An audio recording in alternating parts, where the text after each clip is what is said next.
Doomcock, that's your mic. No, it's yeah, No, it is. I'm I watching. think it's Mike's. Mike has issues with his mic from time to time. well. I'm watching the audio spectrometer move.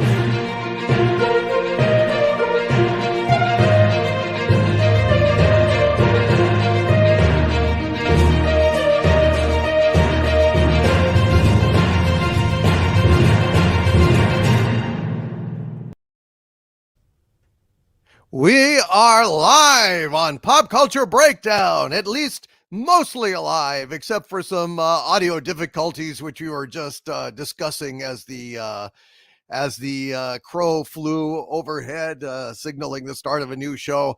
But I am Dictor Van Doomcock, the future ruler of Earth, and right now it seems like my mic is okay. But we're gonna try to track down whatever miscreant is doing ASMR or AMSR, whatever the fuck they call it, rubbing his ass on the microphone. We're gonna figure it out eventually. I know that Douglas Nelson is not the culprit because, well, he's just joining us now. Hail, Douglas Nelson. Hey, Douglas. Hey. He is the innocent one. He is not to be blamed. Not this time. Not this time. So let's say hi to our panel of pop culture pundits now. Gary Ambrosia, hail to you, sir. Good to see you. Hail, kiddies. How are you?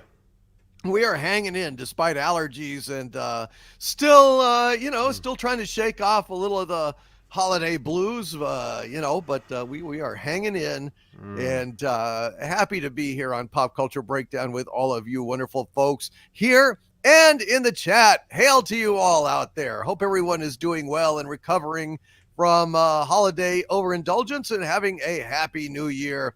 God bless you guys. Richard Garcia, thank you, my friend. I appreciate that. Really, really do. I'm glad that you were around on New Year's Eve to join us. And we have Robert Wright. Hail to you, Robert Wright. How are you, buddy? I'm doing well. Happy New Year, everybody. Hope it was a good New Year's Eve and New Year's Day.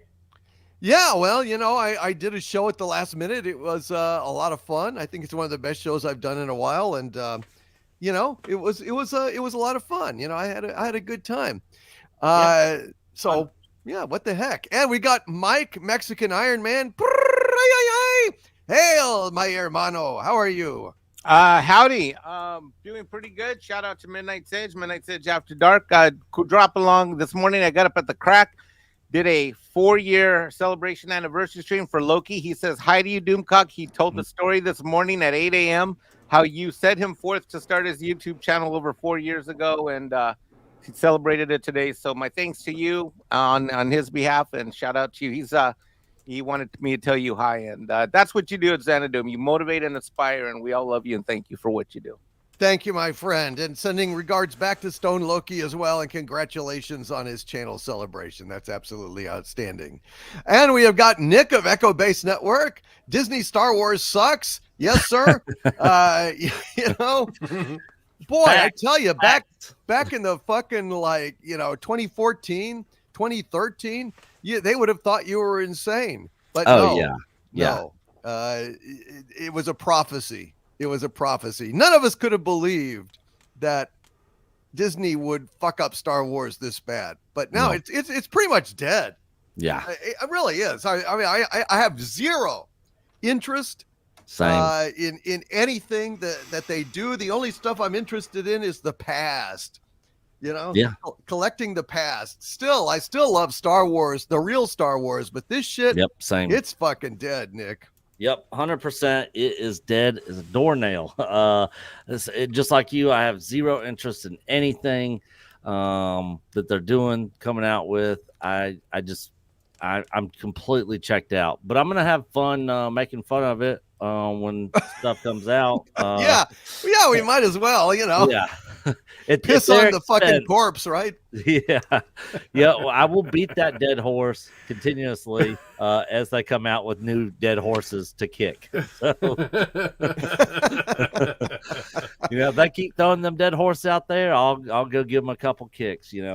Yeah, you know, and every once in a monetize while, it. someone asks me, Nick, you know, about what about this new Ray movie, and I'm like, Oh who God, cares? yeah. Who cares? You know, it's after the corpse is dead, and you're still like, you know, shoving bamboo under its fingernails.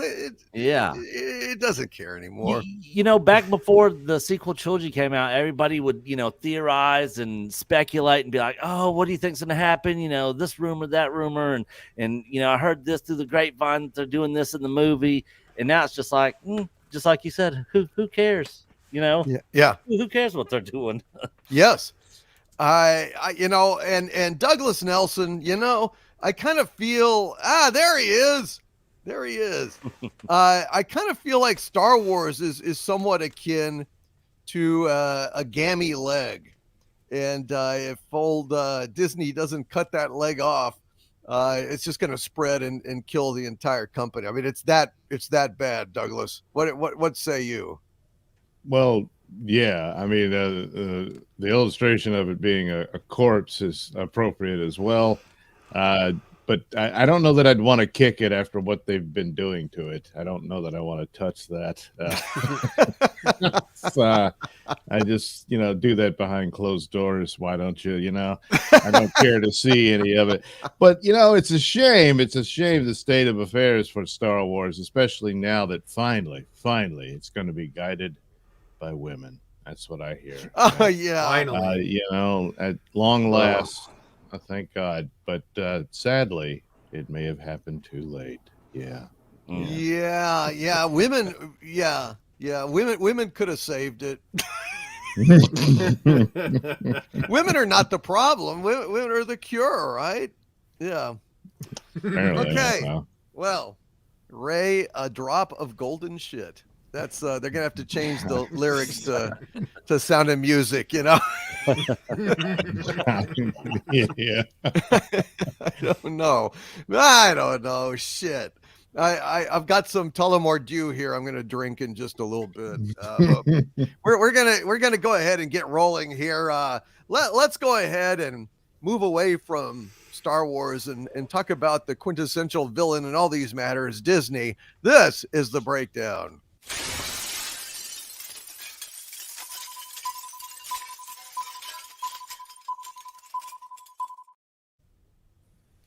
Issue 1, Slick Steamboat Willie, has now come into the public domain, ladies and gentlemen. Steamboat Willie. Now, there's lots of legalese and lots of, you know, well, whatabouts and, well, and here's the exception and so on. It's a little bit complicated, but the actual cartoon, Steamboat Willie, and Mickey as presented, that design in that cartoon, and along with the early version of Minnie too, are theoretically in the public domain, and you can do some shit with them. You can't do other shit with them. For example, you can't like merchandise anything that would likely cause brand confusion, I think. Like if you know, have a Steamboat Willie, t-shirt that you're selling, and, you know, Disney sells Mickey t-shirts, they could maybe try and fuck with you. But on the other hand, there's also, like, I understand, not one but two Steamboat Willie horror movies that were announced on New Year's Day or something along those lines. Something along the line of Winnie the Pooh, Blood and Honey.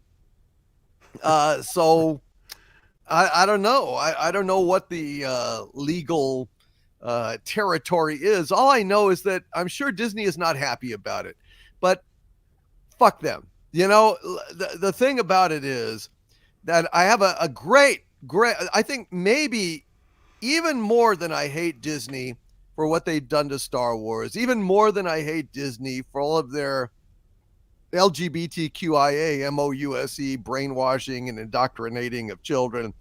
I hate the fact that they have basically victimized every single fucking one of us for the last 40 years by extending copyright protection 20 years and then another 20 years, 40 years. We should have had 40 more years of pop culture, songs, stories, artwork, TV shows, movies, the whole kit and caboodle could have been in the public domain a lot sooner. but they kept trying to prevent this day from happening. And now the fucking day is here. Father Time has delivered unto us a rat that we can abrade, drown, beat, assail with various Star Wars shaped dildos. We can do anything we want to this fucking rat. And you know, dirty rat. yeah, you dirty rat. But you know, I'm really pissed off about this. You know, I mean, it was originally supposed to be what, 60, 65 years since the date of creation. It was meant to protect the creators' rights in the material that they've owned. And they figure, well, you know what? How long do people live? 65 years of sole benefit from your copyrighted material seems to me to be ample. Seems to me to be fine. And the reason that I'm so offended, the reason why there is a public domain in the first place is because all of these songs, all of these poems, all of these works of art and television shows and movies become interwoven into the fabric of our lives, into the very fabric of our imaginations. These are things that pass from mere commerce into legend. Things like Superman, Batman, Mickey Mouse, you know, all of these wonderful characters, songs, for God's sake, songs that people love to share. And we have been barred 40 years because of these pieces of filth that thought that, hey, our interest in making money trumps the public's interest in controlling, to some extent, their own fucking culture. Do you understand the extent of what they did to us? They put a crowbar between us and our culture for them to make some goddamn money, and it is absolutely disgusting. So that's how I feel about it. How do you guys feel about it? Mike, have you heard any more, like, did I fairly, I'm not a lawyer, but I mean, it seems basically that Mickey Mouse is still a trademark of the Disney Corporation in a certain form. So you have to be careful about that. But at least the cartoon itself is in the public domain. Right. And the name and that Mickey character as pictured in that video, it seems to me, is in the public domain. That's what I'm hearing. That's right. And Andrew, Legal Mindset, who might be a future guest on this show. Yeah, I want him to come on. Looking forward to it. Yeah, I'll get him. I'll get in touch with him. He's a big fan of yours. Always tells me to tell you hi. So two things. One is that there's already been a plethora of content that's coming out literally within the last 2.5 days. There's a horror movie coming out. I don't know if you saw that trailer yet. Yeah. There's a couple other projects that are in the work. Heck, even my good friend Andrew, Legal Mindset channel, he's putting together a comic book, and he's taking that the Willie theme, and he's calling it Seedy Creek. Get it? Reedy Creek, Seedy Creek. So that's going to be his comic book offering, and so Steamboat Willie is going to take us on a magical journey through Seedy Creek, where we're going to discover. I can't even say without laughing, because I think it's a brilliant idea. I mean, Andrew's not, Andrew's taking this seriously. He's got a professional artist and the whole 9 yards. He's just one of many people that, so long as they adhere to what's in the what's in the public domain now, we're going to get all kinds of stuff coming out. And what Disney's done in terms of the trademark is they've changed that Mickey Mouse image, and that's how they sort of kept the Mickey Mouse ish. I mean, in fact, if you look at any of the cartoon animation that's been done in the last, say, 20 years, it's very, very different than what the original, let's just say, great grandpa Steamboat Willie Mickey looked like. So there's going to be a lot of that, and of course there'll probably there'll probably be some court cases inevitably. But I think the key is, as everyone seems to explained it, that I've been picking up on, so long as the representation of that or Steamboat Willie is which is what's in the public domain, so long as that is the basis for what you do, hey, all bets are off. Let's go, Merry Christmas. And I think what you're going to see is two things. I think simultaneously you'll see some people that are going to take joy and split and kind of use that to kind of get creative and do something positive.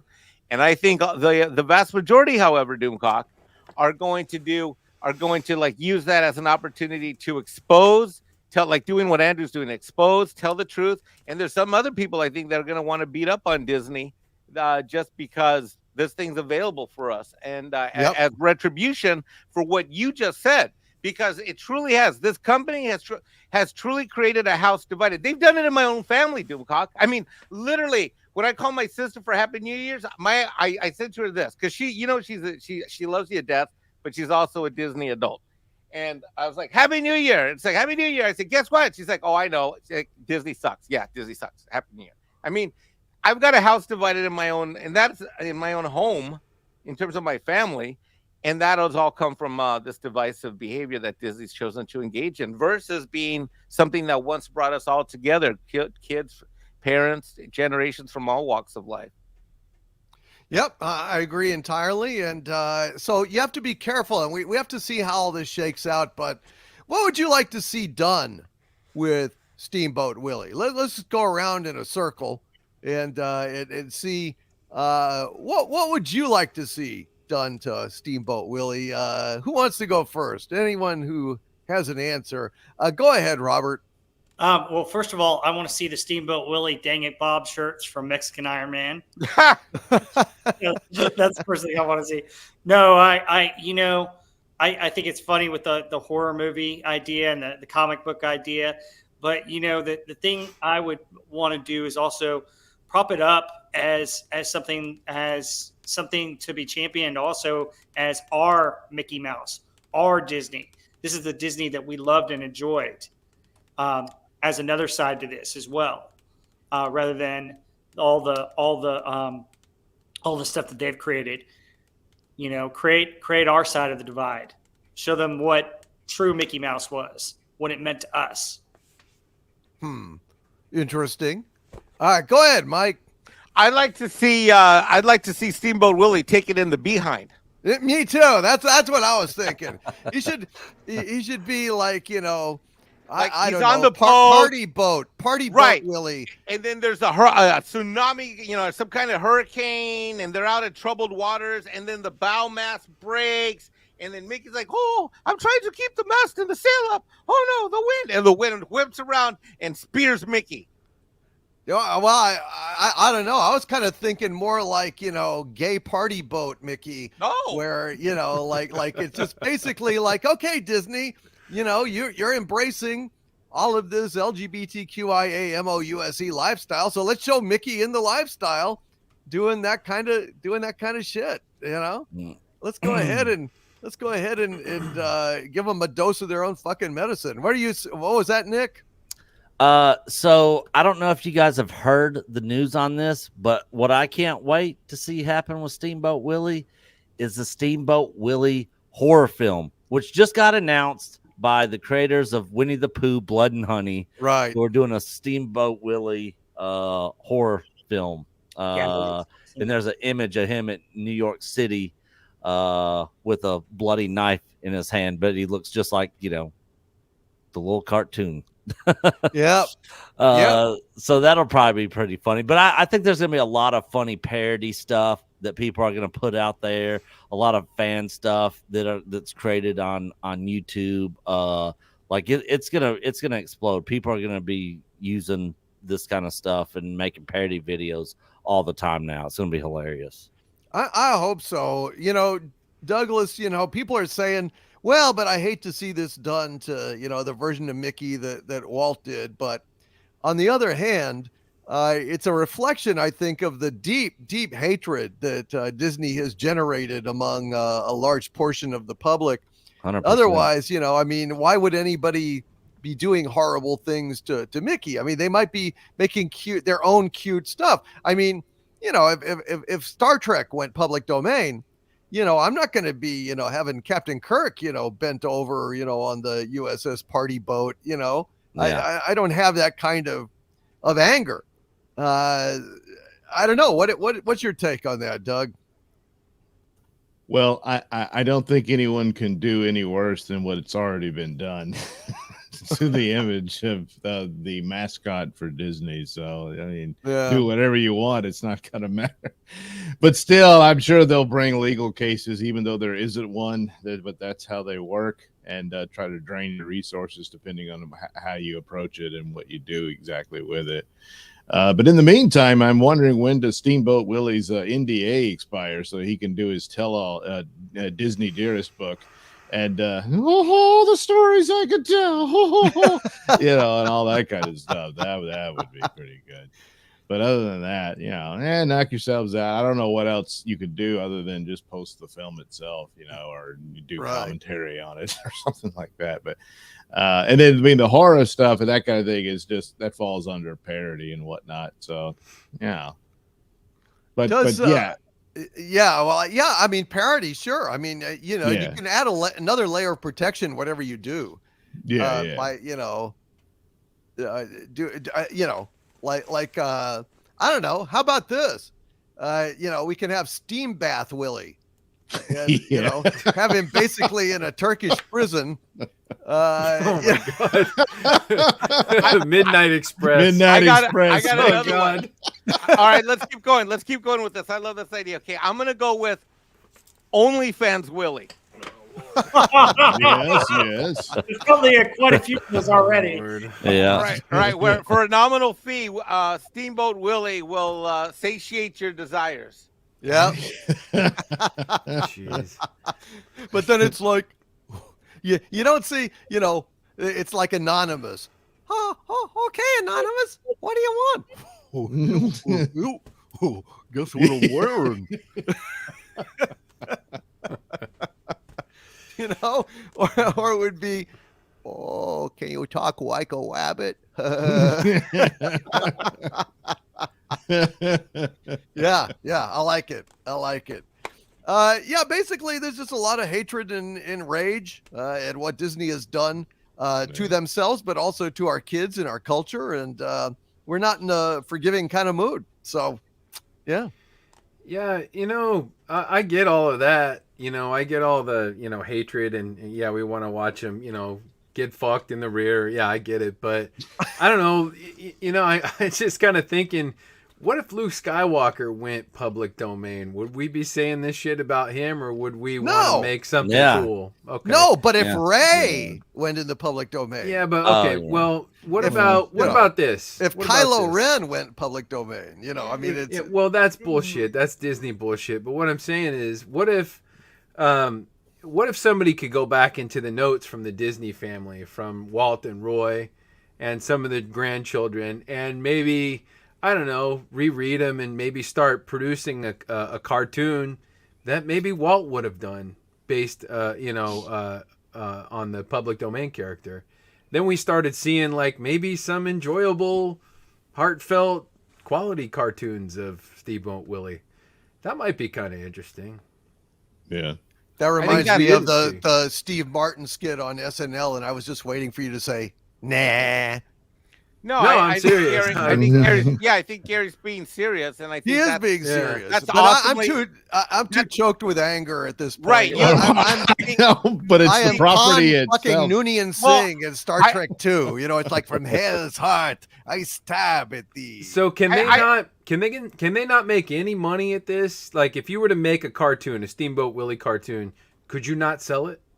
Yeah, you can, as long as you're very careful and adhere exactly to the limited, and you can't let it slip in any way. Like, for instance, does Steamboat Willie talk? Like, do we hear his voice, or is it just to music, like a silent kind of?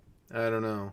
What I was thinking is if you actually started making money off of a character that they created and they used to own, that they aren't making money on, that would be even worse than, you know, showing them getting poked. Right. So while Gary's working with the family and giving us something nice and heartwarming, I'm going to be working with Doomcock on Steamboat Willie Deliverance Edition. There you go. You get the best of both worlds. That's right. Goofy's on the porch playing the banjo and looking kind of droopy-eyed, you know, and you know, old Mickey thinks it's just so much fun going down the river. And and it'll be fun when he goes down on the mountain. Oh Lord. Yeah, he goes down on the mountain, exactly. But I'm sorry. You know, I'm sorry. There can be no forgiveness or mercy at this point. You know, the fact that it is like Disney's like cornerstone, you know, like mascot, you know, I identified so closely with it. You know, war is hell, folks. War is hell. You know, and I'm just so angry at this point that Of all they've taken. Yeah, I feel no pity for Mickey. It would be different if it was Warner Brothers. Like I couldn't do anything mean to Bugs or, you know, Elmer or anything, but also, you know, Warner Brothers hasn't done nearly the kind of cultural destruction and wokeness and bullshit that Disney has done, you know? So, I mean, I see what you're saying. I guess it just depends on how fucking pissed off you are. The amount of pissed off I am is extremely. So, Right. You know, I totally understand. But, you know, there's preservation of what we love. And then there's, you know, we can spit piss and vinegar at them all day long. Yeah, I'm not that big a fan of old Mickey. Of Mickey? No? Yeah, I don't give a shit. Okay. But, you know, whatever. It just was a question. But I do understand, Mexican Iron Man, that Disney has been on the warpath the last couple of days. How goes the war with Nelson Peltz? And are we is it looking bad? Is it looking good, or still too early to tell? What have you learned? Today was a shocking, upsetting, and informative day for those of us that are on Team Peltz. This is all late-breaking news with several news announcements that came up this right around midday today, January 3rd.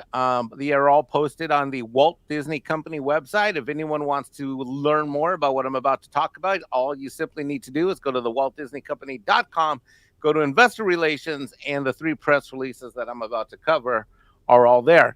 It is an extraordinarily rare day when any announcement is made by Disney, let alone 3 in one day. So let's go ahead and cover them quickly. The first one is that they announced that, put this on your calendar, Wednesday, February 7th at 4:30 Eastern time is when the next quarterly earnings Zoom call will be. I, of course, will be there listening live, taking notes, and that for those watching at home, that will just be a few hours before Pop Culture Breakdown. So on that Wednesday night, we will be covering it here in excruciating detail. It should be informative and festive, and that's an understatement.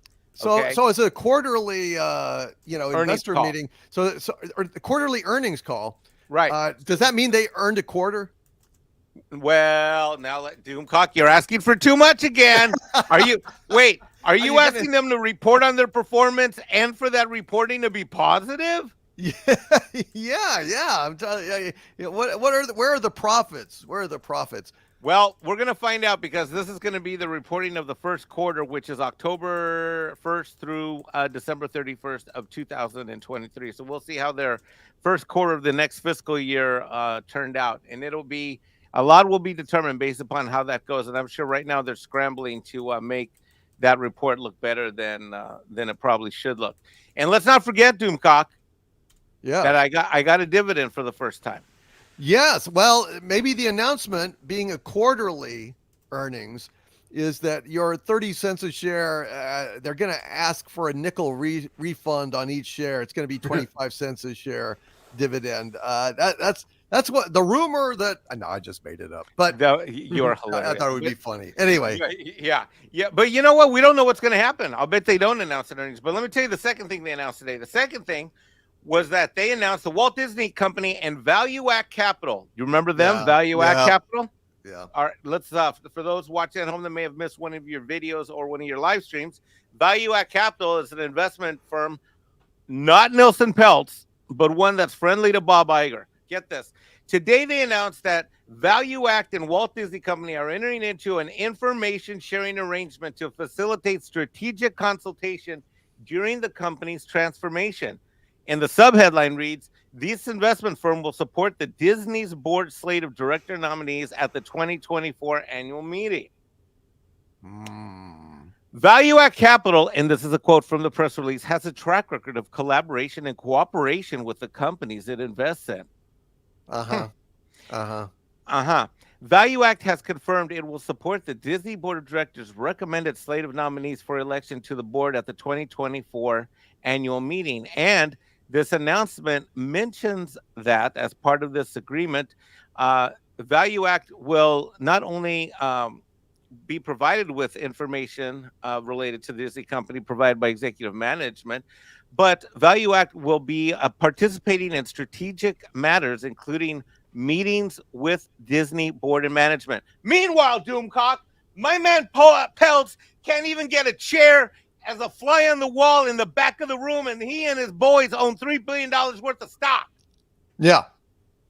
No, it's ridiculous. I mean, what the fuck are they doing? I know that the Value Act is, basically bodies to, kick in and help, keep Peltz out. But why are they so goddamn hell-bent on this? I don't understand. Because Bob Iger knows that he's got a shareholder proxy fight on his hands. He's got Nielsen Peltz with his investment fund, and what Bob's trying to do is play a little Game of Thrones before it went south. Game of Thrones type of scenario where he's lining up his own forces. Right. And Value Act is one of those forces, and it's basically like, it's okay, pretend like all of us on Pop Culture Breakdown, we're all investors in Disney. Let's just pretend for a second. And let's just say, I don't know, Douglas is the CEO. Douglas decides to bring me in on the to help with the company's future direction. But anything that Gary says is we're just not going to talk to Gary or take, even though Gary probably owns 10 times as much stock as I do. Right. How is this tenable though? I mean, how can they?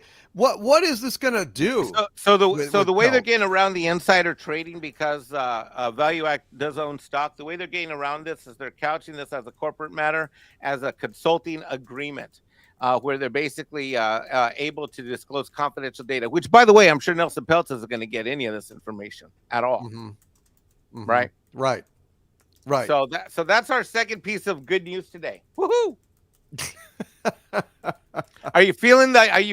I mean, I'm telling you, I'm going to move this needle over to the Deliverance Steamboat Willie side of the equation very shortly. And the third thing is a statement today from the Walt Disney Company. Walt Disney Company, together with its affiliates, the Walt Disney Company confirmed today that Blackwell's Capital, together with its affiliates, collectively Blackwell's, has provided notice of its intent to nominate 3 individuals for election to the company's board of directors at the annual meeting of shareholders. So there's another firm called Blackwell's. The guy who runs it, and that firm in particular, are known as being troublemaker, activist investors, not in the Peltz sort of a way, but more as a corporate raider, corporate kind of mess things up kind of situation. Mm-hmm. And then in the release, Disney had to disclose this, so they sent the letter saying, "Hey, we've got our own slate that we want to endorse." And these guys, Blackwell's, that are now entering the fray, are not aligned with Peltz at all. So, well, are they aligned with anybody? Well, they're not aligned with Peltz, and in my view, here's my view. My view of this is that because Disney went ahead and made the release on their letterhead, they're more like Disney may. How do I say this? The Blackwell's people are probably not an invited welcome guest to the table, but they are a party crasher that, so long as they're not partying at Peltz's place, they're kind of like almost like useful idiots. That kind of concept. They're not the favored Value Act type of thing. And they're certainly not that big. This firm isn't that big. They're not like BlackRock or something like that. But the Blackwells, everybody's BlackRock like this, but the Blackwells are coming in. Maybe they're like they're coming into the party not as the distinguished invited guests, but they're crashing the party and they're still in the same house, because they're definitely not in the Peltz house. And frankly, we need as many people on Team Peltz as possible. And this is shaping up to get uglier and uglier by the day. And based upon these announcements, from my perspective, where I sit, the most shocking one came, and this is the last one that I'm going to talk about, which is that delivered via Federal Express and electronic mail today to the Walt Disney Company, this group that I just talked about, Blackwell, sent a letter to the general counsel, of the Walt Disney Company and is demanding a board investigation related to Nelson Peltz and Trian Fund Management, where basically, I'm not going to read this entire letter because it's kind of boring and goes on. So I'm just going to give you the gist of what this letter said. The letter basically says that Blackwell's wants the Disney board to look at the proxy disclosures that Nelson Peltz did and take his board members off the ticket and off the ballot. Why? Because they want their slate to be considered in addition to the Disney board of directors slate that already exists. They want their directors to be put on the ballot, and they don't want Peltz's directors to be put on the ballot because they don't agree with Nelson, and they know that Nelson will, take the company in a direction that they don't favor. And so it's no different when they're trying to do some legal finagling in order to essentially get Peltz's proxy ballot invalidated by the board of directors. It's no different than, I know we don't get political here, but it's no different when you take people off of ballots in general for elections and stuff. So they're basically trying to get Nelson's slate. They're putting and they did it via Federal Express official notice. So the proxy is already out there. And by the way, the proxy vote would be in the spring. So we would have the quarterly earnings meeting that happens February 7th. And then I think it's in February, March, April, May. So then May would be the annual, April would be the annual shareholders meeting, I guess, 2 months after that. Why would these dumb fucks think that Disney is going to give them anything like a fair shake? I mean, if they're you mean Nelson Peltz? No, these Blackwell guys. Because Disney's just gonna if they even have less shares than Nelson Peltz, and Peltz is having trouble and being ignored. Why the fuck do these guys think that they're going to make any kind of changes or have any kind of influence at Disney? Well, the thing about Blackwell's is they're known as being troublemakers, and they're just trying to stir the pot in order to get in. They're just trying to stir the pot and take advantage of this conflict. And anytime there's conflict, there's always people that try to take advantage, and they're trying to wedge themselves in there to take advantage for their own interests. But how is that going to advantage them? That's what I cannot see it in any way that especially if they already are known as troublemakers and stuff. I was just going to say, yes, thank you very much for helping us. Now piss off. I think you're 100% right. So what the fuck? What? Whereas if they went with Peltz, they could make a deal with Peltz. They could make deals with him. I agree with you. But this guy makes no sense to me. I understand that, but there's also some investment firms, and Blackwell's is one of them, where they don't play well. They don't play well with other investors, and they don't play well with management. It's no different. Here's an analogy. It's no different than what we see in Hollywood, or hell, even I'll say YouTube. You get some people that just don't play nice sometimes. And it's cooler. The thing is, here's what worries me with these Blackwell's people. This Disney proxy fight is important.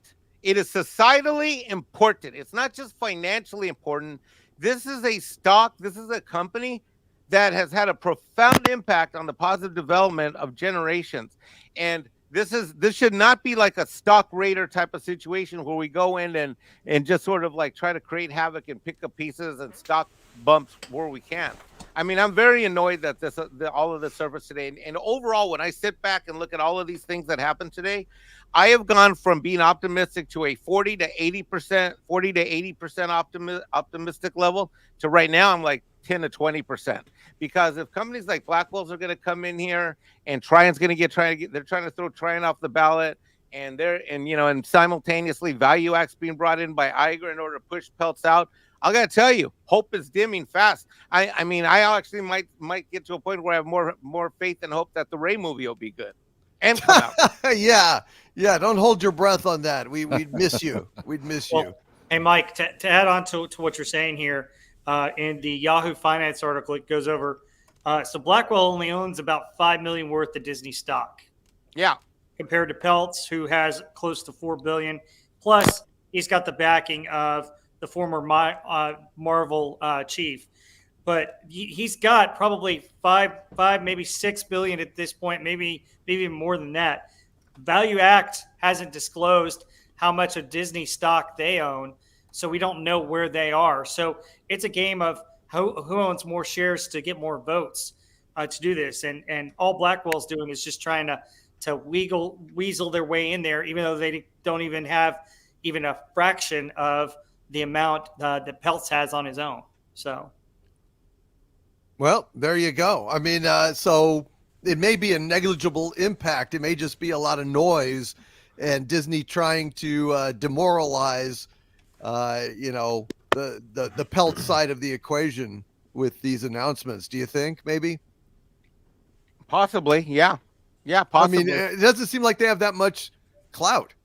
Yeah. They don't, and frankly, they're using, to build on what Robert was talking about, is it's easy to come in and act like you're this big dog in the room when you're really a gnat or a fly on the wall. The big dog is Nelson Peltz, and what we got to overcome is we got to overcome this 35% block, because all these institutional a-holes, the institutions that we hate, including Value Act and others, the bigger ones, they probably have a block of about 35% of the vote locked down easy, at the total vote.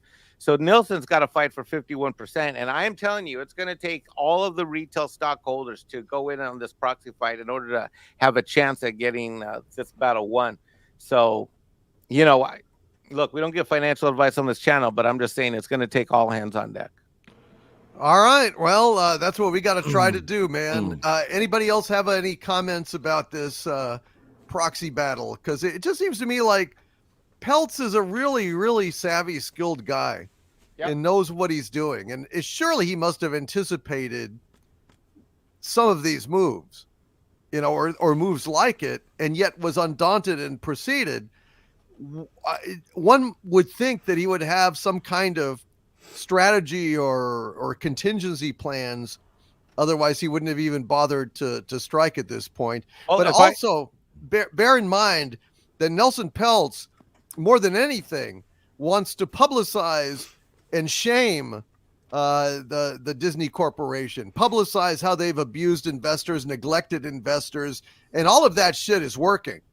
So, I mean, in a moral sense, in a moral victory, it's working already. What would you guys say to that? Am I crazy, or does that make sense? That's kind of what Elon did to Twitter. Right. Yeah. I think you're 100% on point. Sorry, Nick, go ahead. I was just going to say, first, before I say this, I just want to say I appreciate Mike's in-depth analysis on this stuff, and he's a wealth of knowledge when it comes to this stuff. I find it all very fascinating. So we appreciate you, Mike. Thanks, buddy. But I'm curious, do you see Elon Musk ever throwing his hat into this ring in this fight at all?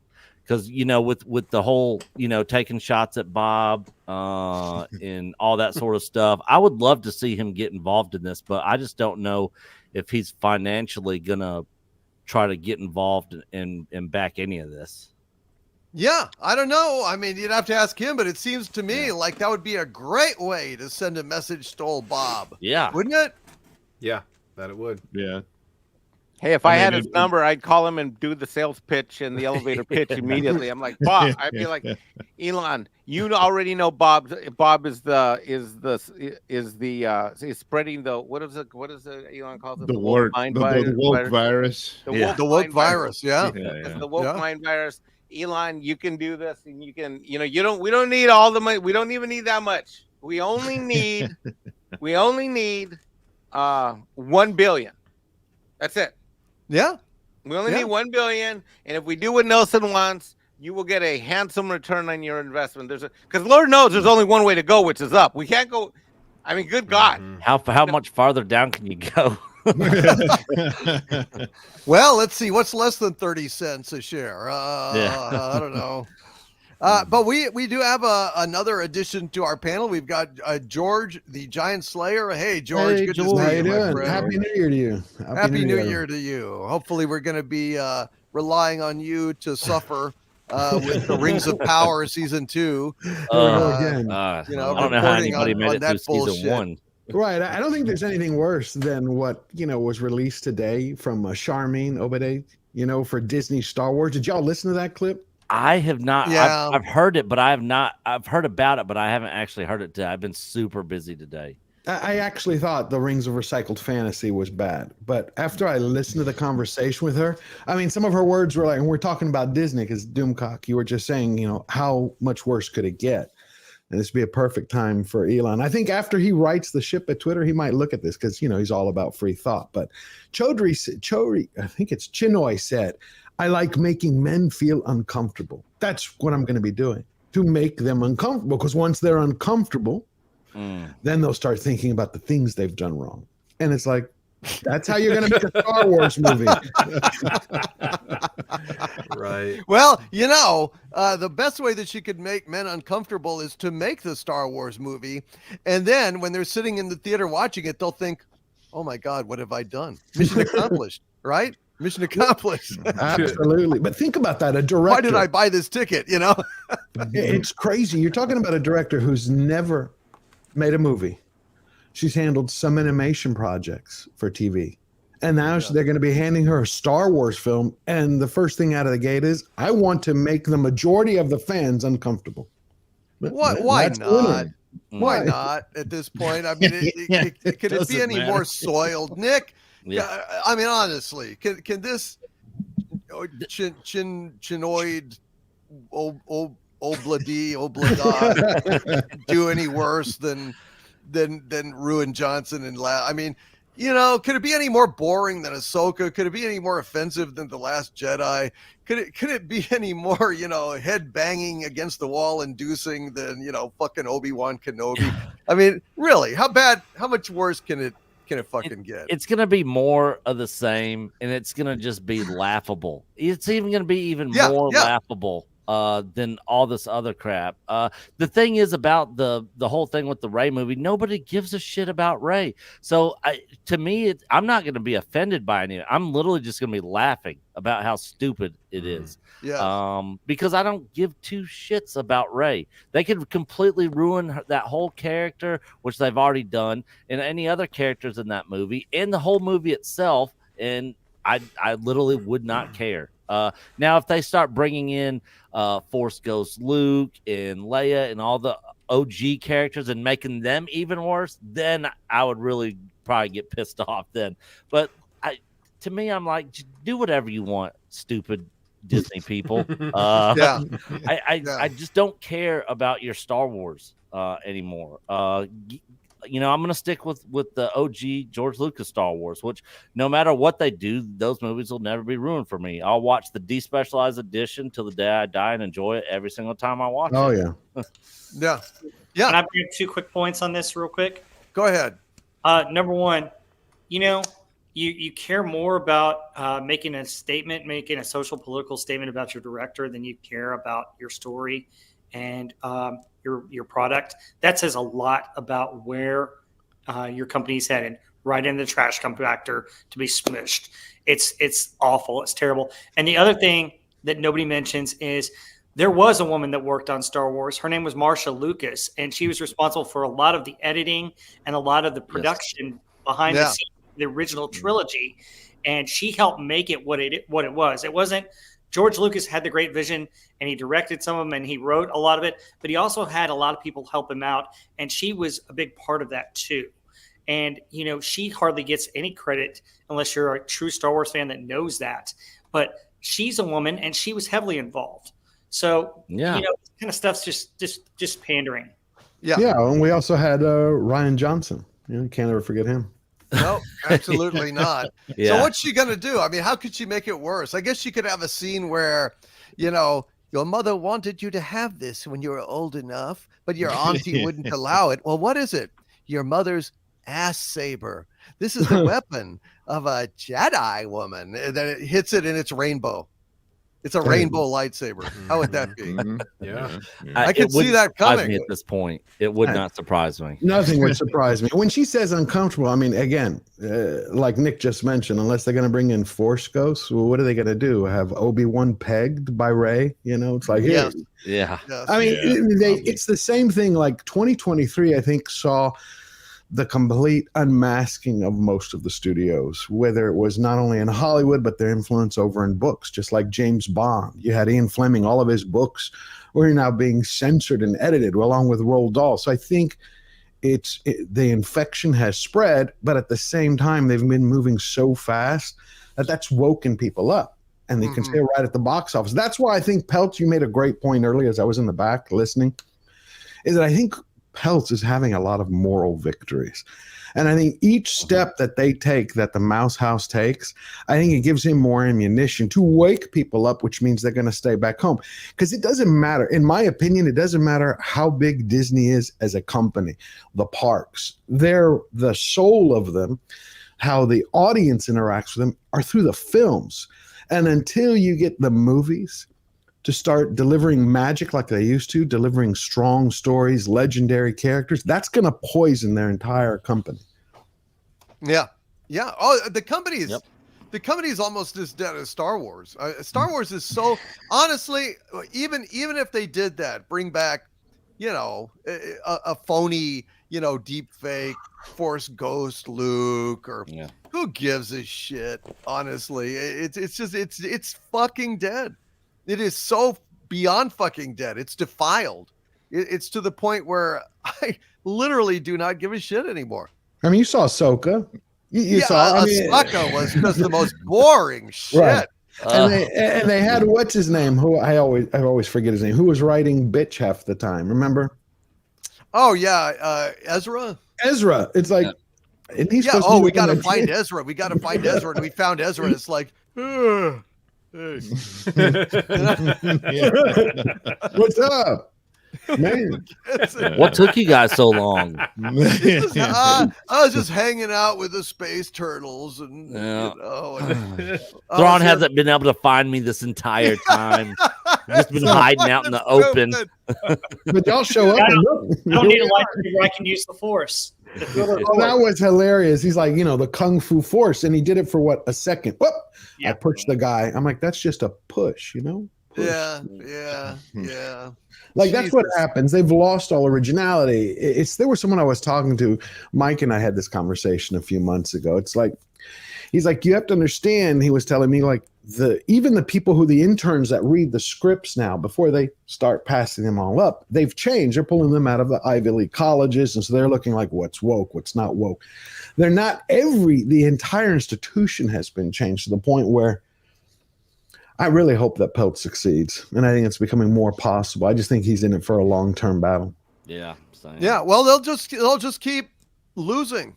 They'll just keep bombing, and their name will keep getting soiled, and become synonymous with losers. Yeah. I mean, it's already happening. Wouldn't you say, Doug? I mean, the parks are down. Even if Nelson loses the proxy war, he still wins overall, because this company, he's their only hope to save that company. I mean, you're bleeding audience as you go forward. I mean, Chinoy's late to the game here. I'm sorry, lady. to continue your idea that sexism is how you fight sexism, because you can't kill what's already dead. I mean, Last Jedi was a hydrogen bomb to the franchise. It had a brief moment of a potential resurrection in Mandalorian, and then they killed it again. That's it. It really is. There's no saving it. It's done, and I don't care. I don't know. Do full on gay porn in Rey movie. I don't care. It does not matter. It's over. It really is. It. And the same thing with Marvel. It looks like they're such a mess. I don't know how they right the ship there, other than scrap it and start over with something brand new.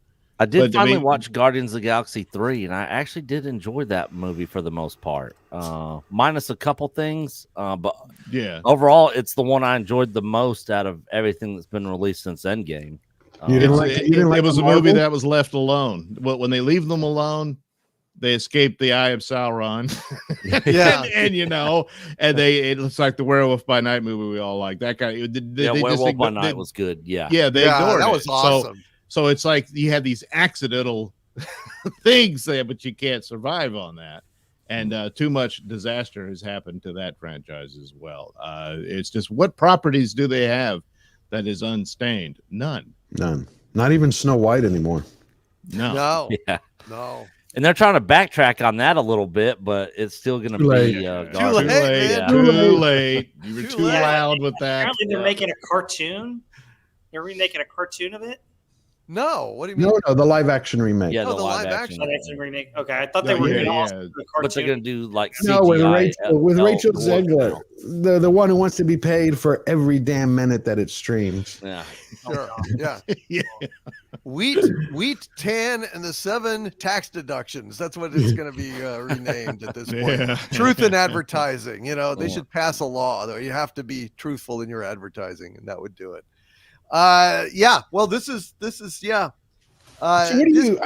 I'm curious. Where do you think after Star Wars dies, Doomcock? Where do you think is it going to have a return someday?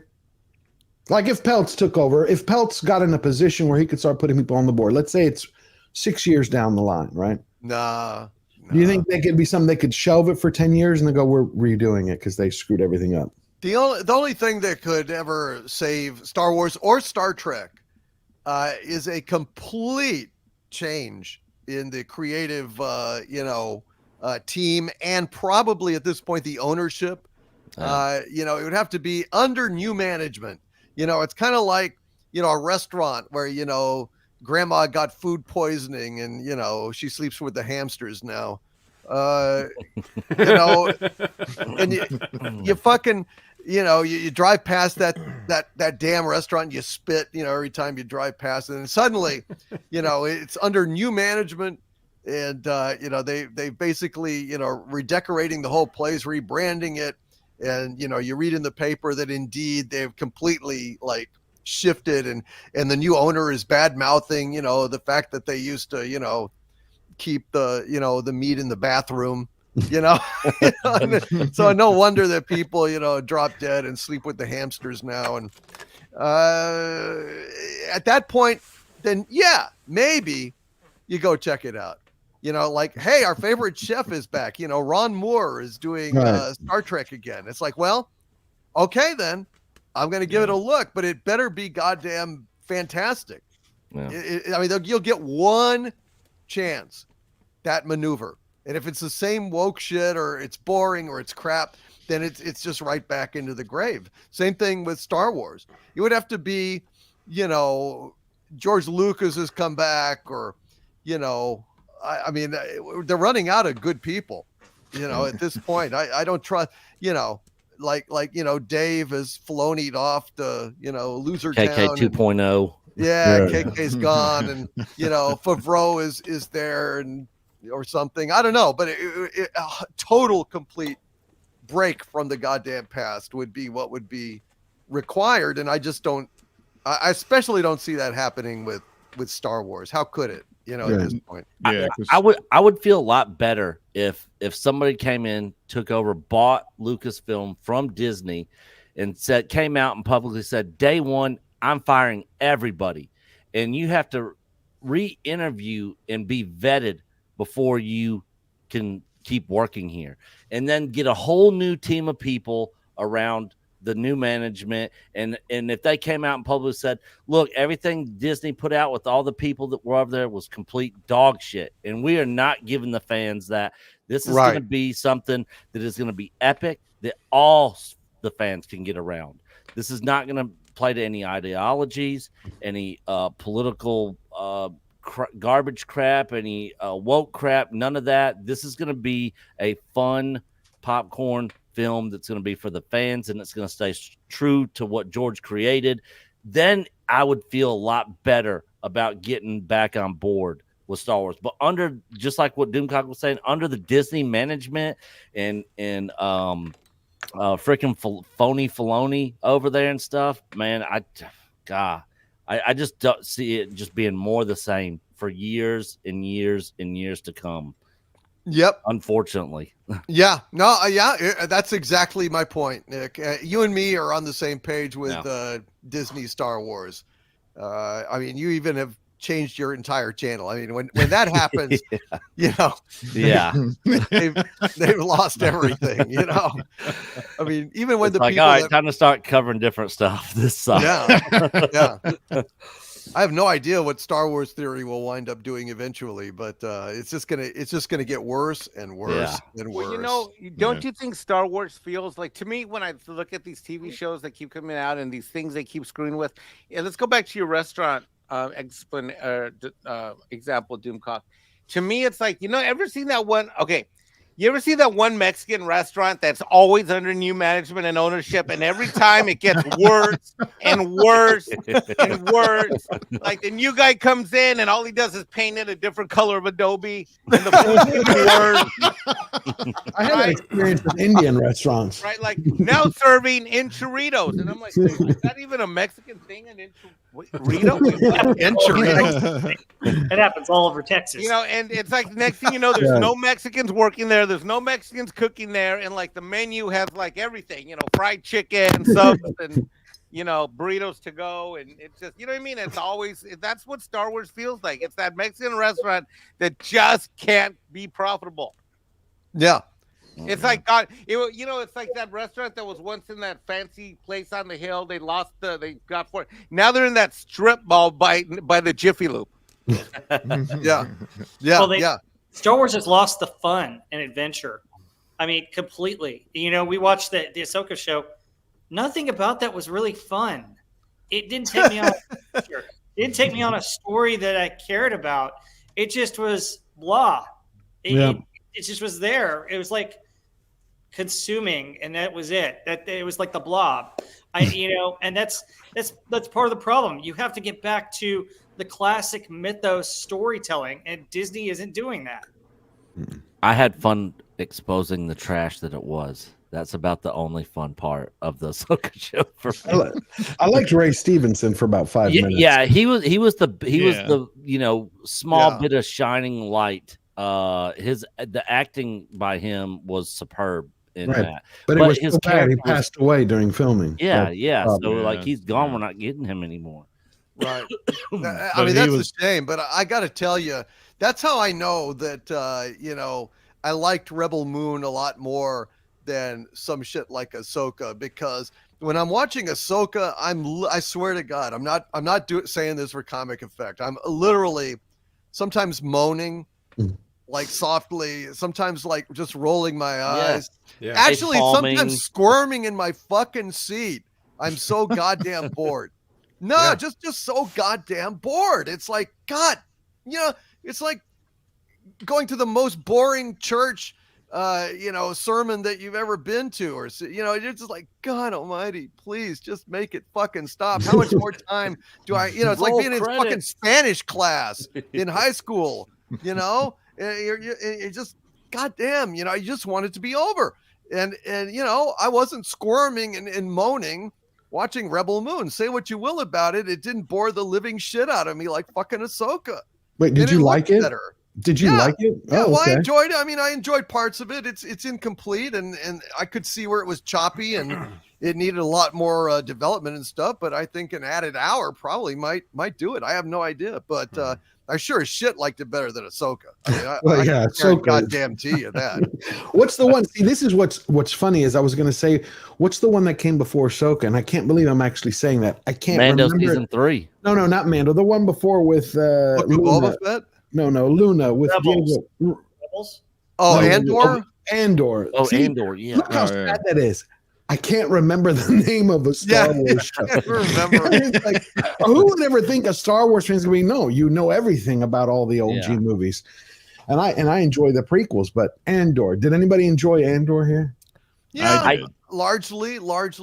I liked some of it. I just think it needed. I did like some of it. It just wasn't. But it's part of the problem is that it was good. It just wasn't much of a Star Wars show. Right. That was the problem for it. Yeah, I need a little bit more. The other thing about Andor is it's in a confined space because you know what happens to the character, Right. and you know what's going to happen around the universe. So there's not as much room there to really go off on tangents and really have more creativity, because you already know what happens in the universe. Well, what's the creativity was lacking for me in that show. When I see the rebels walking around with AK-47s, it just kind of takes me out of it just a little bit as far as the Star Wars universe. Just a little bit. Yeah. Well, but I mean, the rest of it is that Star Wars is showing you what it is now. It was the best, worst Star Wars that we've gotten, show-wise. Oh, Andor, yeah. And there again, that was another one that was left alone, off by itself. Yeah. So they were able to, do stuff. Yeah. Whereas everything else is lifeless at best. and then insulting at worst. I mean, it's terrible. And then Ray Stevens, God love him, but he was another example of a great talent that's just wasted. He by was. these people. Yeah. It's like He Ewan probably- McGregor. Ewan McGregor utterly wasted Yep. in that terrible Kenobi series, and Oh. just it's just like I can't do that anymore. It was so funny I when just the don't little want to see it. it was so funny when the little girl actor at Star Wars Celebration even is making fun of the show, talking about, remember when I was hiding in your jacket? Like, what's going on? This is so dumb. And Ewan's like looking at him like, oh, shut up. Don't say anything bad about the show. Yeah, but she It's just couldn't like, spoil oh, it. God, was this a Scooby-Doo moment here? Yeah, no, Yeah, it was I a Three know. Stooges thing or something. And I think the worst thing is when they got, you remember when McGregor came out and did that video that looked like a hostage video talking about all the hate towards the show? Yeah. I think that is one of the worst things that studios do today, especially Disney. Yeah. Because it not only, it's like you need to confine the character to the show. When you start having the actor come out and talking about it and then attacking the fans, blaming them for, bigotry or any number one of these things, the BS charges, all of a sudden people are going, well, wait a minute. I thought that your character was written poorly. Now you believe the crap they're telling you? It confuses people, and it also takes them and makes them pick a side. So it's like every decision they make seems to poison the well that much more. Yeah, well, I got to get to some super chats, but I just want to theorize that maybe Ray isn't really gone. I think maybe he's just lost in Middle Earth, because the last time we saw him, he was standing on the monuments, and they pulled back, and you could see the hobbits down there saying, "Who the fuck is upstairs?" Mordor in the background. Yeah. Oh, they're it gonna was- cross over with Rings of Power. Yeah, Oh, he's just stuck in geez. Middle Earth. It he's all like, makes "How the sense now. fuck did I get here?" It was a wormhole. That is the other universe that they're That's in. what it is. Middle Earth is the other universe. No originality left. Yeah. No, none whatsoever. All right, let's go ahead and do some super chat, shall we?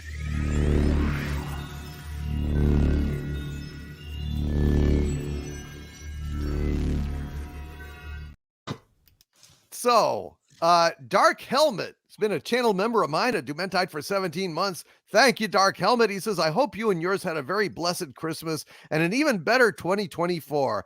I know, wishful thinking on 2024 being better than 2023 at all, or 2022, or 2021, or 2020. Thanks, Dark Helmet. Well, hope springs eternal, and I'm still knocking wood so hard that my knuckles are bloody, but I'm hoping. And the same to you, brother. Happy New Year to everybody listening out there on the panel and in the chat. Evan Peterson with a $5 super chat. Thank you very, very much, Evan Peterson. Says, well, it's official. Disney has learned jack over the last year. They are quadrupling down on everything. Folks, this is not a business anymore. This is like some kind of sick commie revolution or something. All they're doing is just trying to total our culture, trying to demoralize us. But you know what? I stand in their way. They're going to demoralize us. I'm going to remoralize us, and we'll just keep on going. We'll keep on trucking. Thank you, Evan Peterson. But yeah, have no mistake. Disney is not only an enemy of pop culture, is an enemy of Western civilization at this point. They really despise us and everything that has come good in the past. That's the way it is. Get used to it. XET1SW with a $5 super chat. Thank you, my friend. Says, as 2023 fades into the mists of the past, let us remember two good things about that accursed year. Godzilla -1, and it was better than 2020.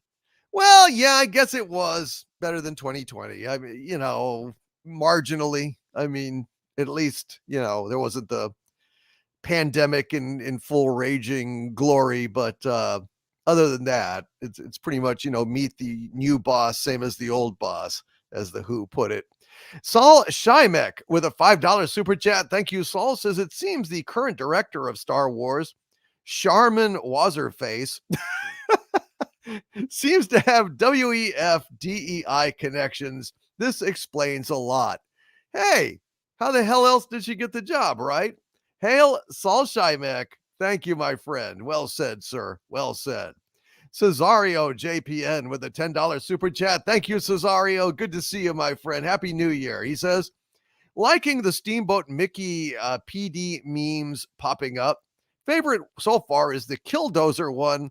Of course, there are more spicy ones, but don't want to get Doomcock yeeted off of YouTube for describing them. Thank you, Cesario JPN. Yeah, we want to try to avoid that, but it may be impossible at some point. Kevin Stone with a $2 super sticker of the Invisible Man. Happy New Year to you, Kevin, and God bless you, buddy. Thank you for being here tonight. Grimlock say, watch Godzilla -1. There's been a Dumentide of mine, a channel member for 40 months now. Thank you, Grimlock say, watch Godzilla -1. He says, hail Doomcock. Thank you for your kind words on Friday Night Frolics. Mom introduced me to Star Trek and Doctor Who. So many memories. Hail Doom Wrenches and Doom Chat. Hail to you, Grimlock say. Just watch Godzilla -1 and listen to Grimlock say. He knows what he's talking about. If you haven't seen it, folks, go see Godzilla -1. Buy it on 4K when it comes out. Support good entertainment, because that is something that is every bit as important as denouncing bad entertainment if we want things to change. You know, we really got to do that. Aurora Uplinks with a $2 super chat. Hail Aurora Uplinks says, you're awesome. Just wanted to say hi. Happy New Year. Happy New Year to you, Aurora Uplinks. You endless font of great stories and plots. Aurora, you should be doing that stuff. And Aurora Uplinks with a $5 super chat here proves me right. He says, Star Wars idea. Leia goes to a distant world to try to figure out why they have withdrawn from the New Republic. Along the way, discovers a brainwashing plot. Aurora Uplinks, if you can make that brainwashing plot by Disney, you got to sail. Excellent job, buddy. Thank you, Aurora Uplinks. Really appreciate you, man. Scott V with a $10 super chat. Thank you, Scott. Scott says, hail DC and panel, live long and prosper. Hey, Harvey, I'm sorry about last week when I said DC should not let you out. I have changed my mind. Here's the keys, Harvey. Oh, okay. Oh, wait, never mind. Ha ha. Love ya. Damn you, Scott V. Damn you. Scott V. He's so full of mischief, that one. Hail, Scott, and Happy New Year, buddy. Ranger Jedi has been a Dominion of mine for 28 months now. Thank you, Ranger Jedi. Says, welcome to public domain, Mickey. Let the fun begin. Amen, Ranger Jedi. Amen. Trevin Lane with a $2 super chat. Thank you, Trevin. Says, hail, DC and panel. Sorry I'm late. No worries, buddy. Glad to have you here. It's, as long as you show up, we're happy here. Happy New Year to you, Trevin Lane. Crazy Junior. It's been a Dominion of mine for 14 months now. Thank you, Crazy Junior. Says 2 vids plus a stream. Cool beans. I'm there. Thank you, Crazy Junior. Yes, it's been a busy day, my friend. A busy day. Old Doomcock needs a drink. That's for damn sure. Wayu Hatan with a $2 super chat. Thank you, Wayu Hatan. Says another year and the vampire KK is still there. I don't know where she is. People are saying, what happened with KK? Well, have you seen her? We haven't seen anything from KK. We don't know where she is. I think Cameron was probably right that, she's on extended leave, but her woke influence still remains. I think that Filoni has been taking her estrogen tablets or something, because Ahsoka was about as fucking awoke as it could possibly fucking be without KK. So, I think we've got a new woke in town, that Eagles song. There's a new woke in town. I think its name is Filoni. That's what I think. Aurora Uplinks with a $5 super chat, continuing, well, actually 2 $5 super chats, continuing that plot idea of, where he says, Star Wars idea, Leia goes to a distant world to try to figure out why they have withdrawn from the New Republic. Along the way, discovers a brainwashing plot. The new director that says she wants to make men uncomfortable. She's lying, I think. She is trying to get attention, to get noticed in desperation. And then he says, I think we should honestly wait and see. Maybe get Disney to give her $20 million to do a short Star Wars TV episode as a test piece of her abilities. Aurora Uplinks, I just don't care. Her abilities. she wants to make men uncomfortable. That tells me all about her fucking abilities, which are probably nil. She's just basically another fucking propagandist masquerading as a writer, masquerading as an artist. These people care nothing for writing or art. They have no self-discipline. It's all about the cause with these people. Yep. And you're never going to get anything good out of them. Right, Nick? Yeah, the message, That's it. I mean, why say something like that if you didn't actually mean it? I mean, it's not going to drum up any of the fan base to jump to your side unless there are other feminists, and how many feminist Star Wars fans are there out there? I'm guessing a lot less than there are non-feminist Star Wars fans. Yeah. Oh, fuck yeah. I'm surprised there are any Star Wars fans left. Yeah. I mean, honestly. they're dropping every single year. Single year, they keep dropping.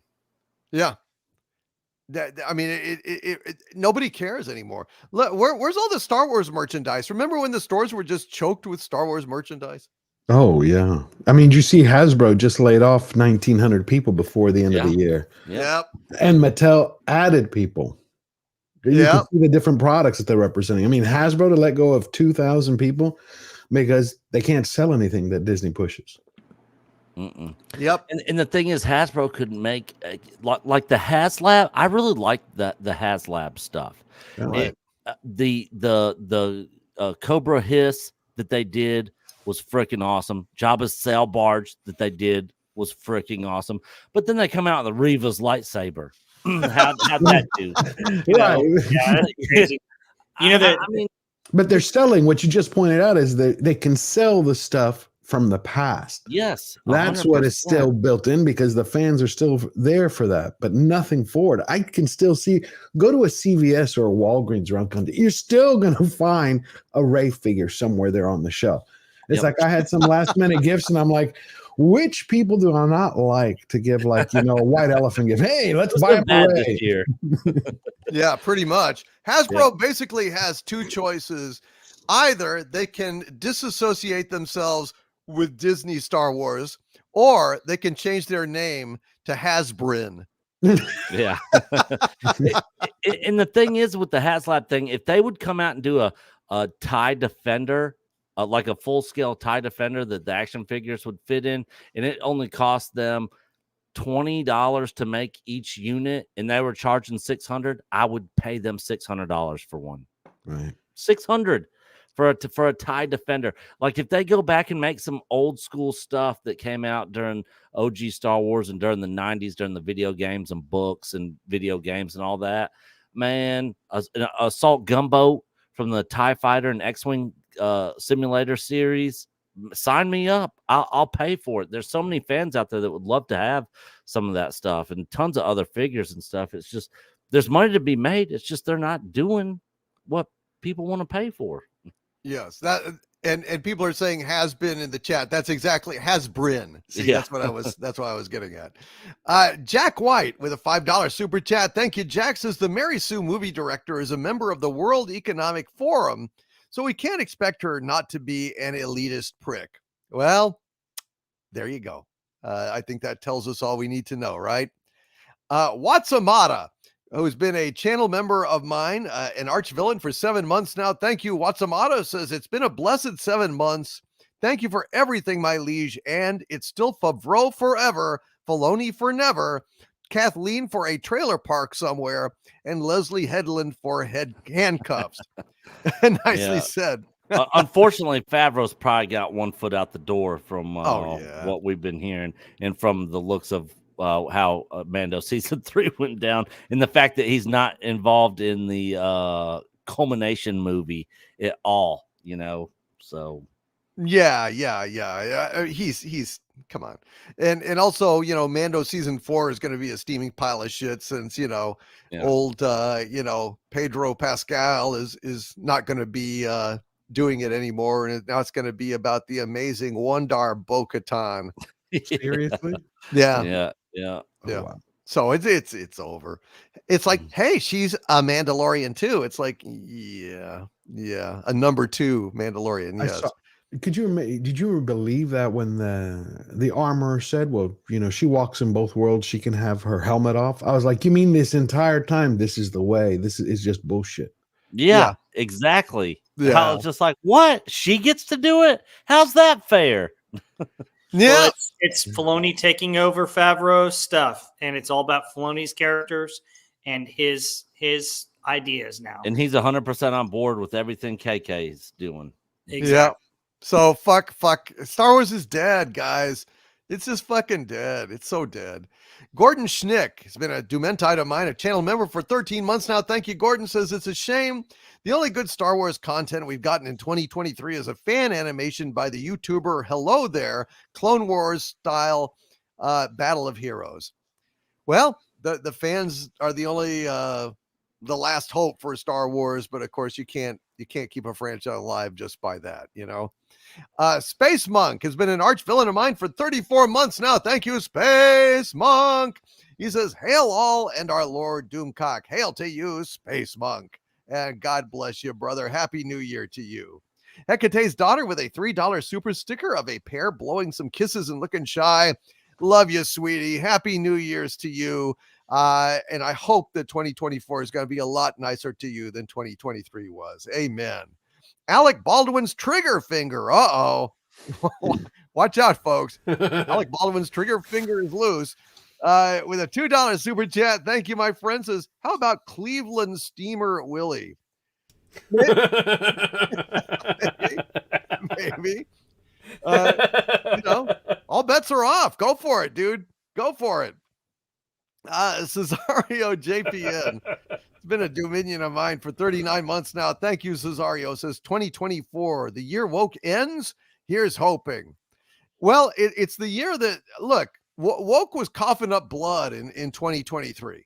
And, it just depends on, how long, till other companies start bailing. I mean, Disney's a lost fucking cause, but maybe other companies, seeing how Bud Light got burned, seeing how Target got burned, seeing how Disney is spiraling down the fucking drain, not all companies. I mean, not, the fucking, BlackRock and Vanguard can't float every fucking company out there. And, everybody's been on this trendy bullshit, this woke garbage kick. But when they see how much harm is coming to them, a lot of them are just going to back the fuck away and stop it. And I mean, anybody that turns away from wokeness at this point is a victory for us. And I think more victories are coming because, reality is a harsh mistress. And, you can only deny this shit for so long. I completely agree. You see, there was an article 4 days ago that was talking about how Google and so many other companies have now reduced and their DEI, like the human resources divisions where they started bringing in the DEI individuals, the consulting firms, they've dropped anywhere from 30 to 88% in the last 4 months. Like they've cut the contracts. They know, like they said, there was 300 DEI consultancies that went out of business in the last 3 months. Oh, good. Oh yeah. Well, outstanding then. That's fucking great news. See, that's what we need. Green Hat with a $5 super chat. Thank you, Green Hat. Says, I want to see Steamboat Willie running a sort of underground railroad, escorting Disney properties into the public domain. That would be good. I like that. Willie's Underground Railroad. Sneaking Snow White out there, sneaking, Pinocchio, trying to save what he can. I would like that. That would be pretty fucking good. Game Slave with a $5 super chat. Thank you, Game Slave. Says Godzilla -1 was so much more than I expected. It moved me to tears over and over. Thank you all for praising and recommending it. It truly has heart. Game Slave, really glad that you listened to us. Really glad you went to support it in the theaters. It's definitely a worthy, addition to our pop culture and an unexpected shining bright spot in 2023. So God bless them for what they've done. I stood up to cheer. I haven't done that since Lord of the Rings. Yeah. When I saw that, it just moved me. It wasn't what I expected. a brother had called me up and he was like, you have to go see this night he saw it. I said, okay, I'm going to go tomorrow. He's like, no, you got to go to the first show, go see it. And it just moved me. It was an incredible film. It had everything. And now I'm waiting for the black and white to come out. Yeah. I really loved it. And I'm glad y'all did too, because God knows it is absolutely fantastic. All right, let's go ahead and move on. And we've got Andy Masterson joining us here. Hey, Andy, how's it going, buddy? Hi, guys. Happy New Year. Happy New Year to you, brother. How was it a good one? It was nice and quiet. I liked it. It was nothing exciting and nothing broken. So. Uh-oh. What? What is it, Mike? What? I think Andy's not being completely truthful, Dumcock. Uh-oh. What happened, Andy? Nobody really expects the Philadelphia Eagles to win. So when it happens, it's great. When it doesn't, it's a day that ends in Y. what are you gonna do? I just want to say the San Francisco 49ers, thank you so much. Woohoo! Well, my Minnesota Vikings aren't doing jack squat, so yeah. My Cowboys are now first in the East. Yeah. oh, Robert's a Cowgirls fan. Oh, you bet, yeah. Born and raised. I've hated fucking Jerry Jones for a long time, but that ceremony, with it was good. Dolly Parton. You talking about Dolly? Huh? Are you talking about the Dolly Parton one? No, fuck the Dolly. one, No. from No. Which ceremony? I missed. Giving the ring to 39. Oh, that's right. That's right.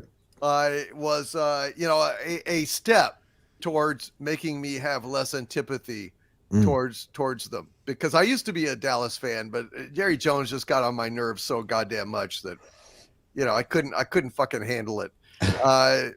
And now I really dislike Dak Prescott. I don't know, something about that guy rubs me the wrong fucking way. But at least I hate Dallas less than I did a week ago, and maybe I'm on the road back to being a fan. We'll see. But let's talk, Andy. Let's talk.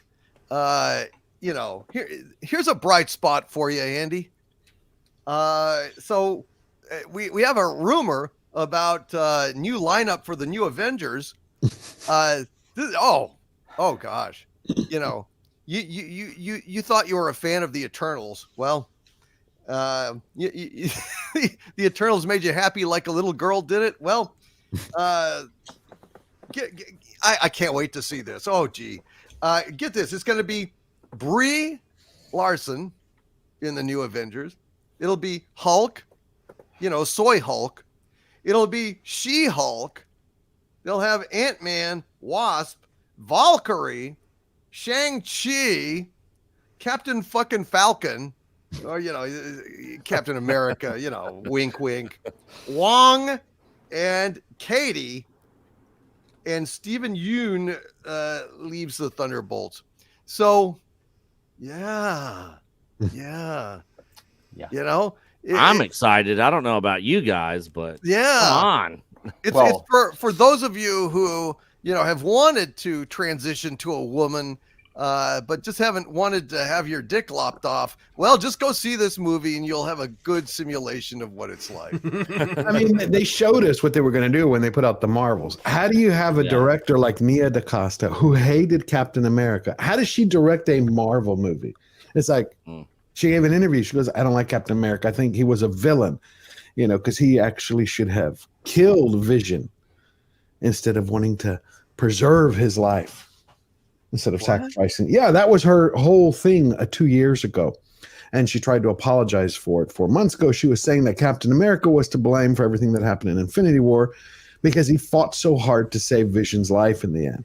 That's not what a true hero does. That's what a racist hero does when he's putting the life of one person above everyone in the universe. Like a true communist. Yeah. Yeah. Well, so, my spies told me like 2.5 years ago, something like that, all about this MCU where we were heading, and every prediction that they made has basically come true. And you think they'd fucking learn. You think that after the Marvels was the biggest bomb that the MCU has ever had. No, now we're gonna double down on that.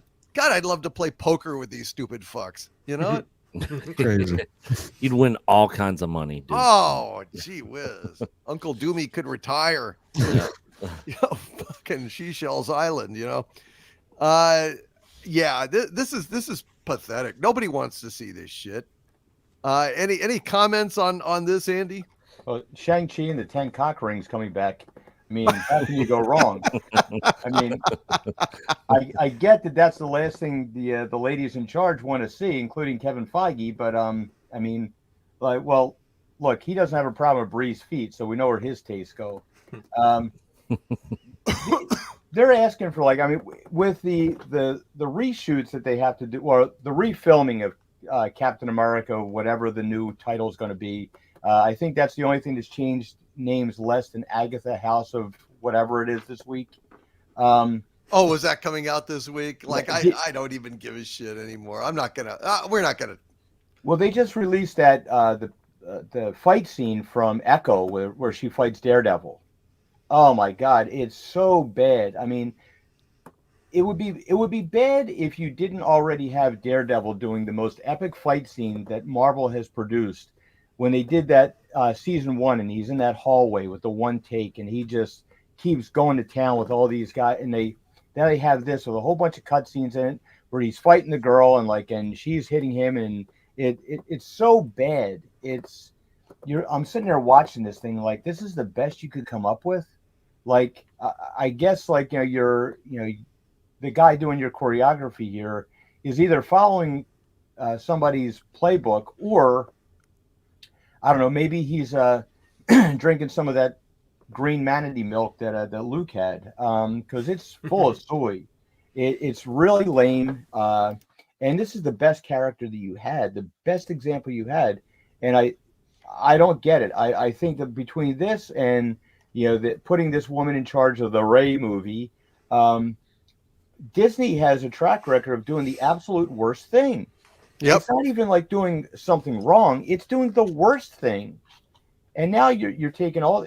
Who's excited for anybody in this lineup?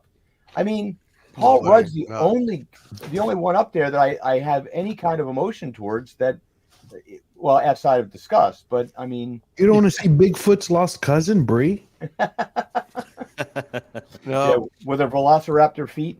Yeah, it's just not good. It's just not a good situation. And Ironheart, isn't Ironheart supposed to be in it? No, she got shit canned. They canceled her show, so they pushed her off to the side because I guess they realized she's not replacing Robert Downey Jr.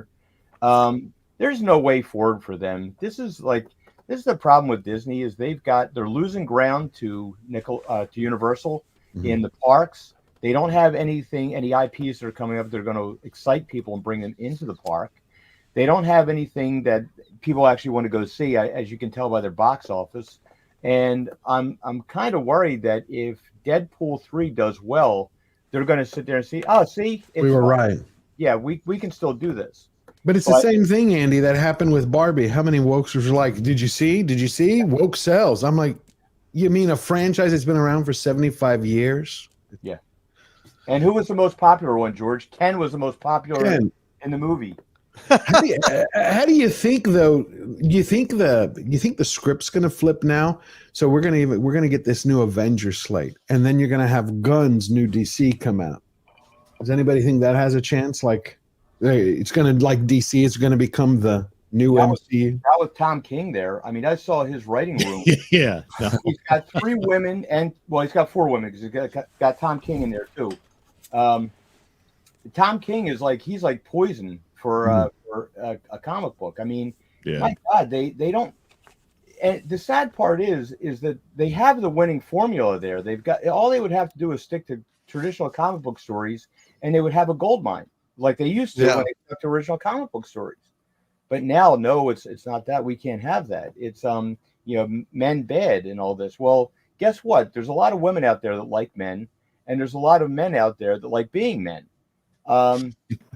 I mean, they just got to look at the original formula. I mean, you just talked about how many of the women love men. How many times did we see in the first few movies, especially in the first Captain America one? They weren't just showing him without his shirt on coming out of there because it wasn't for the women. That was specifically for the women. All of it was designed. When we saw in the second Iron Man, Scarlett Johansson, she actually was, doing like a sex kitten thing. And then slowly, as each movie progresses, she got less and less and less feminine. Yeah.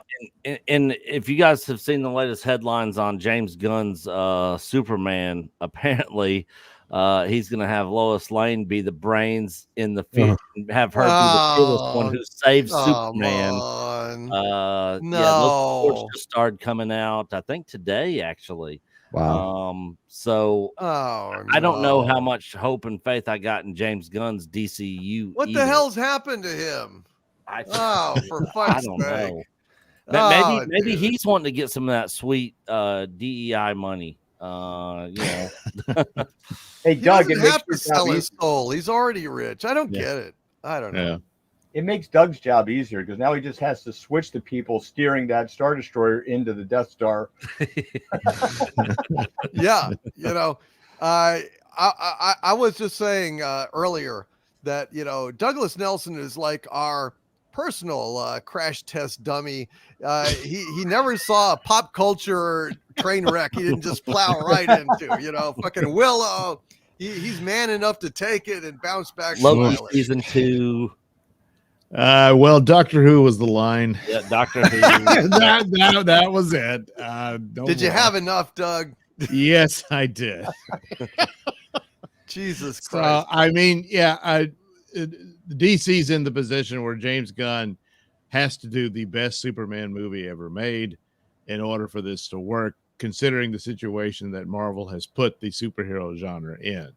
And it's a Mount Everest hill to climb. And from what I'm hearing, it's not even going to come close to that. I mean, especially Andy's right. Tom King, him being there. I mean, they have to put him there because his mommy's a bigwig and Warner Brothers. That explains his continued presence.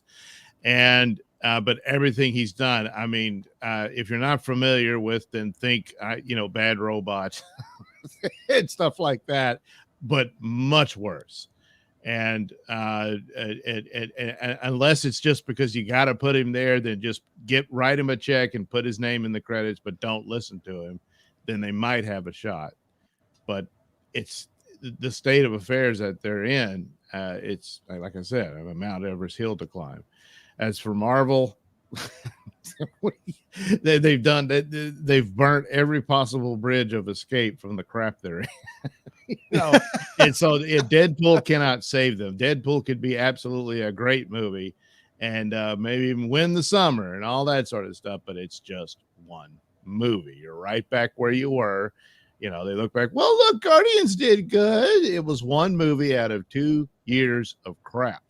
Yeah. And you can't, one movie's not going to fix that.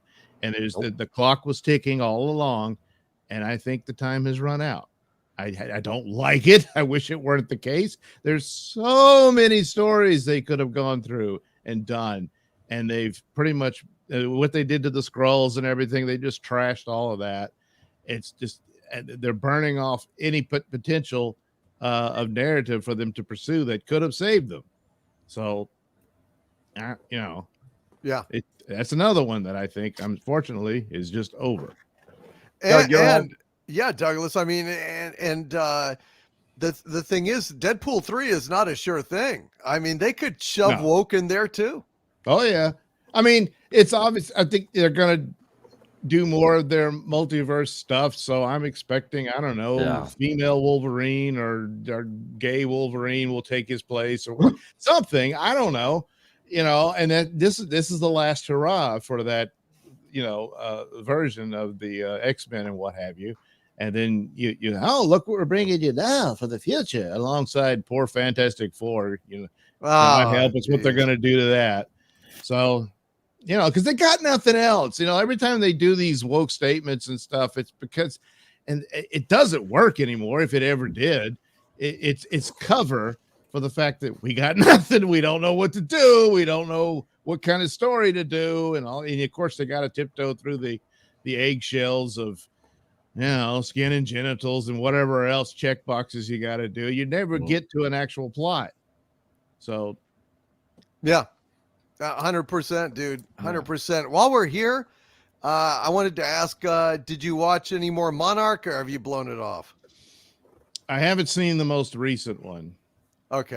The last one I saw is when it looked like it ended where, the sister's going to steal her brother's girlfriend. I'm like, oh, for God's sakes, because I was defending them to a point. As I don't really care that she's a lesbian. And actually the story they did about she's got this secret guilt that she has, and she's very much like her father, and that they're all upset about him because he had 2 different families and they didn't know about it and all that type of stuff, all that soap opera stuff.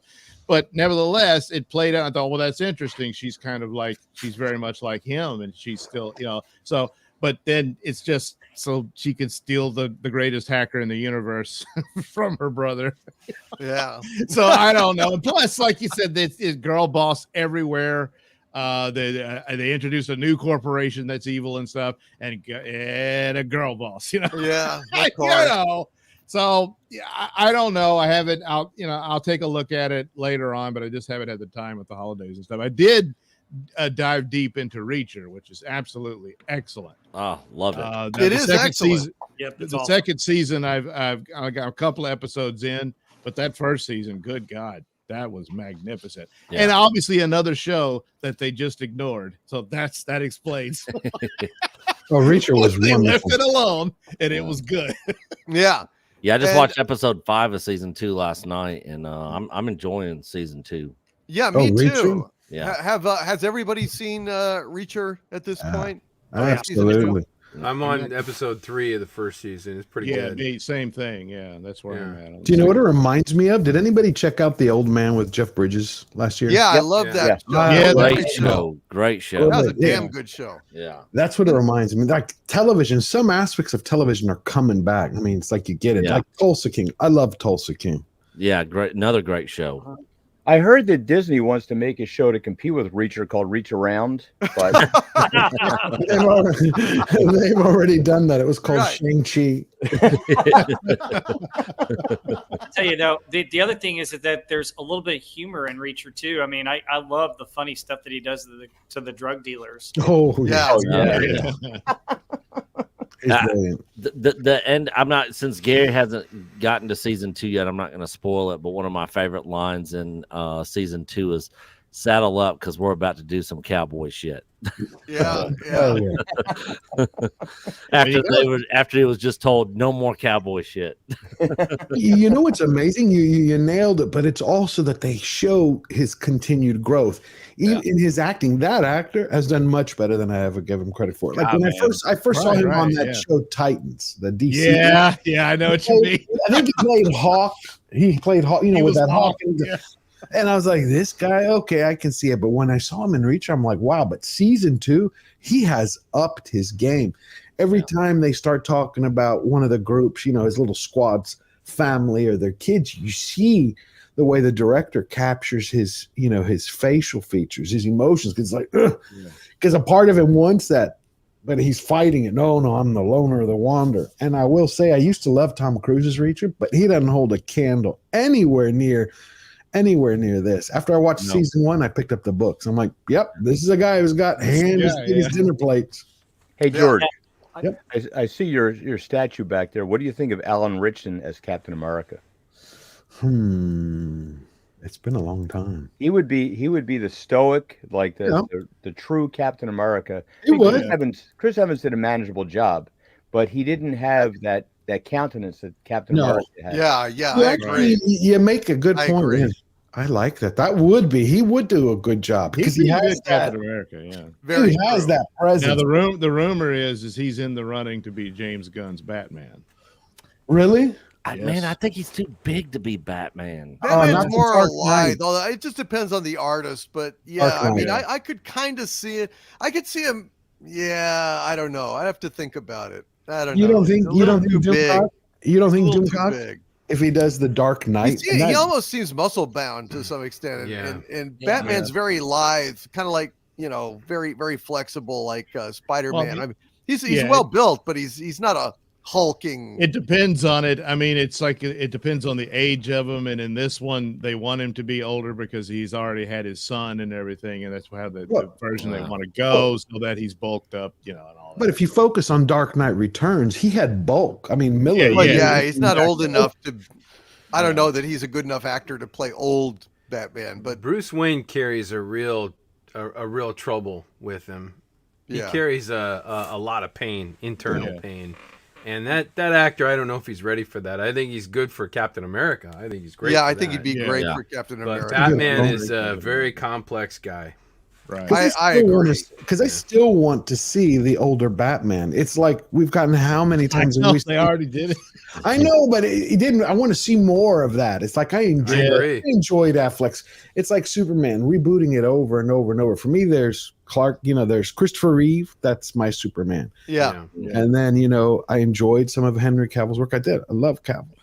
But for Batman starting over and over, it's like we had Christopher Nolan's, which is my favorite, and then the Batman, and then Batman, and then Dark. I want to see an older Batman.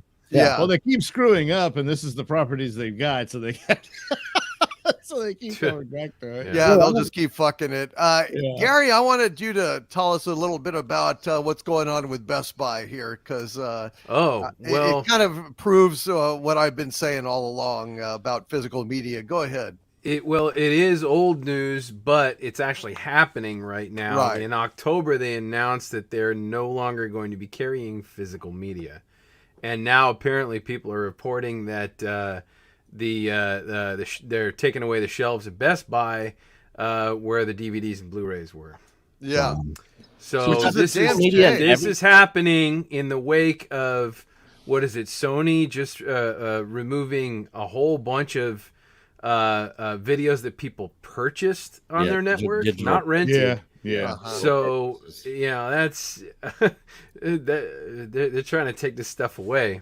You're a chump if you buy the cloud shit, because it can go away. It can go away on Amazon, on any of these any of these companies that sell. Hey, you can buy the movie or you can rent the movie. Well, part of buying the fucking movie is keeping the fucking movie. Right. Yeah. And also, Gary, keeping it in an unadulterated, original version. Because God knows on the cloud, they could go ahead and edit it any way they fucking want to. Yeah. You might even have it, but you don't even have the same fucking movie. Exactly. And so, I mean, I could see, I've been to a few of these old record shops around town, recycled records and that stuff. And they got stacks of Blu-rays and DVDs. So get out there, kids. Get out there and start buying some stuff. Yeah, because people are stupid.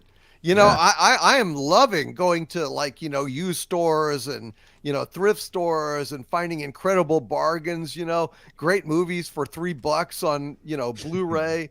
And it's like all these chumps. They they're normies. They don't know. They're like, it's on streaming now. It's so much easier. Exactly. It's like, well, dude, you're living in a fantasy land, because I swear to God, I have been saying this for years, and I'm going to keep saying it because I believe it in my heart, that I think that eventually what they're going to do is, once they, have screwed you over with the physical media and you're relying on the cloud, things are going to start disappearing from the cloud, and they're going to start remaking those things. Like Die Hard will disappear from the cloud, and it'll only be pirates and landfills that will have access to Die Hard, actual uncorrupted versions.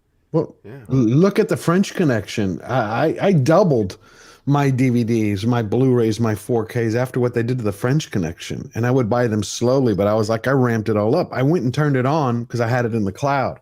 It was 4 months ago. Yeah. And they re-edited, Gene Hackman's character. He's supposed to be a racist cop. Well, they edited half of his words out. Oh my God. The fucking French Connection? No. Right. When he's talking to the drug dealer. You remember in the beginning where he's talking to the drug dealer where he throws him up? Yes. And he's like, the N-word, that's gone. I'm like, okay, you just killed the character. It's supposed to be there. Oh, Jesus Christ. Yeah, they will edit this shit. You've got woke, basically Ministry of Information, like in 1984. That's like shredding the movies that we love and putting out, altered versions. Yeah.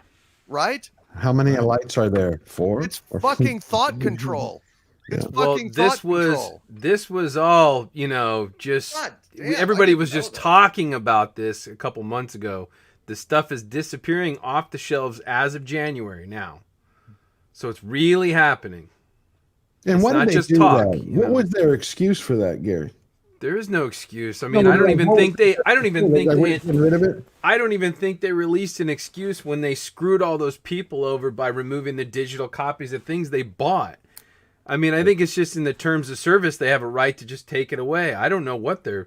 I don't think they have an excuse. They realize they don't have an excuse, so they just fucking do it anyway. Well, I think that I don't know how many people buy from Best Buy when they can just go to Amazon. I don't know how much traffic Best Buy actually got on their physical media. I mean, Their sales were declining every quarter. Yeah.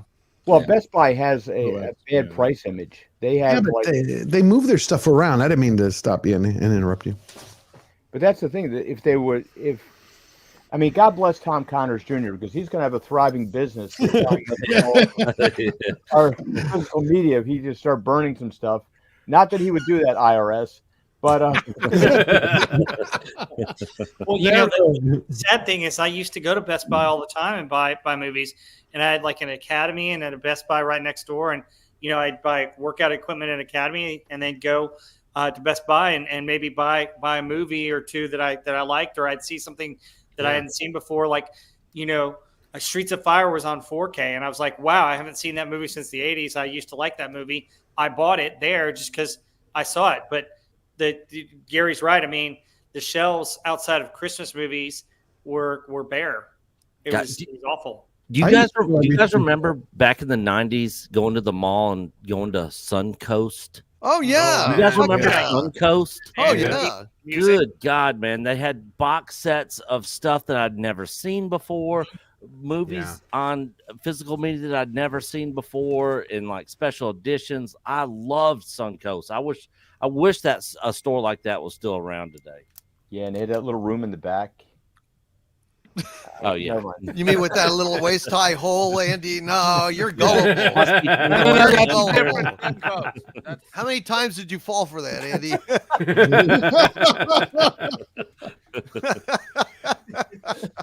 No, but this is horrible, folks. Yeah. Look, I can't say this enough. This is like a concentrated effort to shape and reshape our society. And they're killing off the past. They'd love to kill all of us off. And they want their woke new world to supplant everything that came before. The problem is there is no joy in their woke new world. There is no originality. There is no spark. There's nothing of interest beyond the struggle itself. I mean, it's like living in the fucking Soviet Union, in the fucking 60s. I mean, it's just a kind of a totalitarian mindset. Well, absolutely intolerant, absolutely racist in their own way, oppressive. They hate freedom. They hate freedom of speech. They hate us, and we return the fucking favor. And in their woke new world, reproduction stops. Yeah, exactly. Exactly. I don't care how many times you stick your whatever in a rainbow. It's not going to produce a baby, you stupid. Anyway. A baby. It's a baby. Yeah. Baby. Yeah, baby. That's what it is. That's right. I made a baby with my woman penis. Oh, congratulations! Oh, did you guys see Dave Chappelle's new special on Netflix? Oh yeah, the Dave Chappelle special was outstanding. It was outstanding. Also, Ricky Gervais. Yeah, had another special that was basically it was great shit. Two great comedians, unafraid to speak out against the woke bullshit. I urge you guys to check out those specials. 100%. Great stuff, man. Is there any other story that we were going to talk about tonight? Anyone else have anything to say about something they're watching or anything else that they heard? I don't think Well, so. I'm good. I'm going to just Reacher's plug the one same. thing that the Sci-Fi Channel usually every New Year's does Twilight Zone marathon. It's the Yeah. original Twilight Zone. Look for stuff like that in pop culture because that's our past, and those are great shows to watch and remember because they're actually great stories and great writing. So I would encourage folks to find those stories and find out if they come on and have marathons like that. Yep. But gather ye physical media while ye may, folks. Mhm. Yeah, I would suggest you get physical media of Twilight Zone as fast as you can because that's a show that the woke cannot allow to keep Yeah. existing. Yeah. Because the lessons in those episodes It's true. just flies in the face of the woke. So Yeah. Pretty much. They're using 1984 as a fucking blueprint. yeah. Pretty much. It makes me sick. Newspeak is real. Yeah. 100%. We are Winston Smith, all of us. Mhm. Yeah. Let's go ahead and go back to some of these super chats here. And then we're going to get to our movie of the week, which is a controversial choice. Oddly enough, someone on this panel did not like our movie this week. Uh-oh.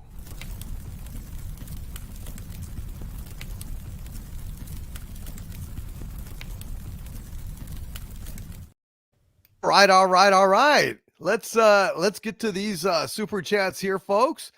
Weird with a $5 Australian super chat. Thank you. Weird says Iron Man invite DC and Arch to the Valiant Renegade Warhammer members only stream. Turn this into an event. Well, thanks, Weird. I appreciate the thought. I don't really have anything to contribute on Warhammer. I know nothing about it, sadly. I'm gonna learn, but I really don't know anything about it except I support the fans. Solly Tom with a $2 super chat. Thank you, Solly Tom says Mickey's Mousetrap horror video game is out. Really? No shit. Is it like a Disney thing or is it a pirate thing, Solly Tom? Can you tell us in the chat what you know about this? And Kevin Stone with a $5 super chat. Thank you. Kevin says Disney singing Highway to Hell as they burn to the ground. Yeah, pretty much every fucking day and everything they do. It's like they are kamikaze pilots, you know? They really are. Slamming into the deck of the USS Woke. It's just amazing. Weird with a $2 Australian super chat. Thank you. Weird says we can make a 7 Samurai with Mickey and Felix and Betty. Well, it'd be interesting. That'd be very interesting. I guess I'd have to see a script before I'd commit, but it's an intriguing prospect. Warachi with a $5 super chat. Thank you, Warachi says today is the birthday of J.R.R. Tolkien. A tradition is to raise a toast at 9 p.m. wherever you are with a simple benediction, the professor. Hail. Well, shit, it's right about 9 p.m. right now, folks. Gee whiz, talk about synchronicity. Oh yeah. Well, let's pour ourselves a drink. I got some Tullamore Dew here. I'm gonna go ahead and pour myself a little drink here, and I'm gonna raise it as suggested. And it is 9 o'clock now, and so I say, the professor. The Cheers. professor. Mm-mm. God bless you, Professor. We're sorry what's being done Oh, to your work, but we keep Middle Earth in our hearts. We absolutely do. Thank you, Warachi, for letting us know about that, my friend. Hail to you. God bless Warachi. Professor. The professor. And Mercenary X21 with a $5 super chat. Thank you, my friend. Says, what I want for Steamboat Willie is to save it. My ire isn't for Disney, but for the communuts to get what they deserve for ruining our culture. Karma, guys. Hail to you, Mercenary X21. I can respect that viewpoint. I certainly can. Aurora Uplinks with a $2 super chat. Thank you, Aurora Uplink. Says, friendly reminder of how great a film Kill Bill is. Oh, man. Is there anyone on this panel that doesn't like Kill Bill? probably somebody. It's probably the same guy that doesn't like Where Eagles Dare. No, But no. I'm not a huge fan. What? What? What? What? Not possible. You heard me. Not Kill possible. Bill? Are you kidding? That's a fucking great movie. No, it's not. What? Oh my Fucking god! fun. What the fuck? You didn't like Is it April? Carradine? Is it April 1st? Yeah. Gary's not showing his face now. He's embarrassed. Sorry, I'm eating. God almighty. All right, Well, so I he can't fuck- defend himself, Doomcock. I fucking love Kill Bill. We're gonna pick movie of the week for Kill Bill one of these weeks. Now. Yeah, we got to. It's a great movie. I love it. The Volume second one, half, volume the two are second half together. is got problems, but the part one of Kill Bill, shit. Oh, it's fucking great. Caravaggio saying Tarantino is a hack. What? Thank you. Thank you. The fuck out of Caravaggio. your Thank fucking you. Mind. Cheers. Reservoir Dogs is fucking great. That's a good My movie. God, That's a good movie. Brilliant. True Romance kicks fucking ass. Yes. Goddamn, Pulp Fiction was a lot of fun. Jesus Yep. Christ. And that's where it ends. No, no, no. What about the hate? What about the Hateful Eight? Get the fuck out of here. You serious? Oh man, my favorite part of the Hateful Eight, my favorite part, hands down, is when Samuel L. Jackson in slow motion, his eyes real big, and he says, "Oh, trusted that diabolical bitch."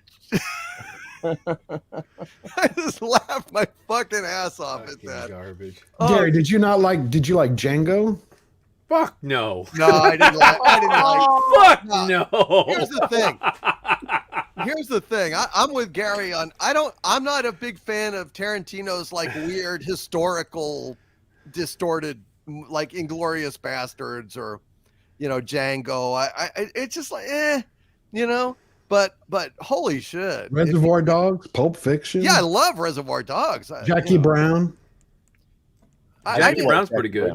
I love Jackie Brown. I didn't really like Jackie Brown. I was just bored with it. Oh. He was adapting someone else's work, and it just didn't feel right.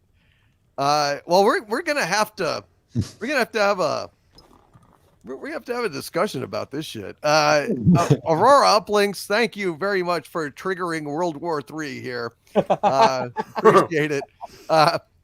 Flex on. We can always agree to disagree respectfully, but my mind is just That's blown. no fun. That's no fun. Do we have My to mind is just actually blown, respectfully disagree when it comes to Pulp Fiction and Kill Bill? I don't think so. I mean, Jesus Christ. I love True Romance. I think it's a great fucking movie. That scene with Dennis Hopper and Christopher Walken is one of the best Oh, fucking yeah. things I've ever seen. That's in a my really life. good movie. Oh, when he's telling him, like, let me tell you a little history. You You're a part cantaloupe. eggplant.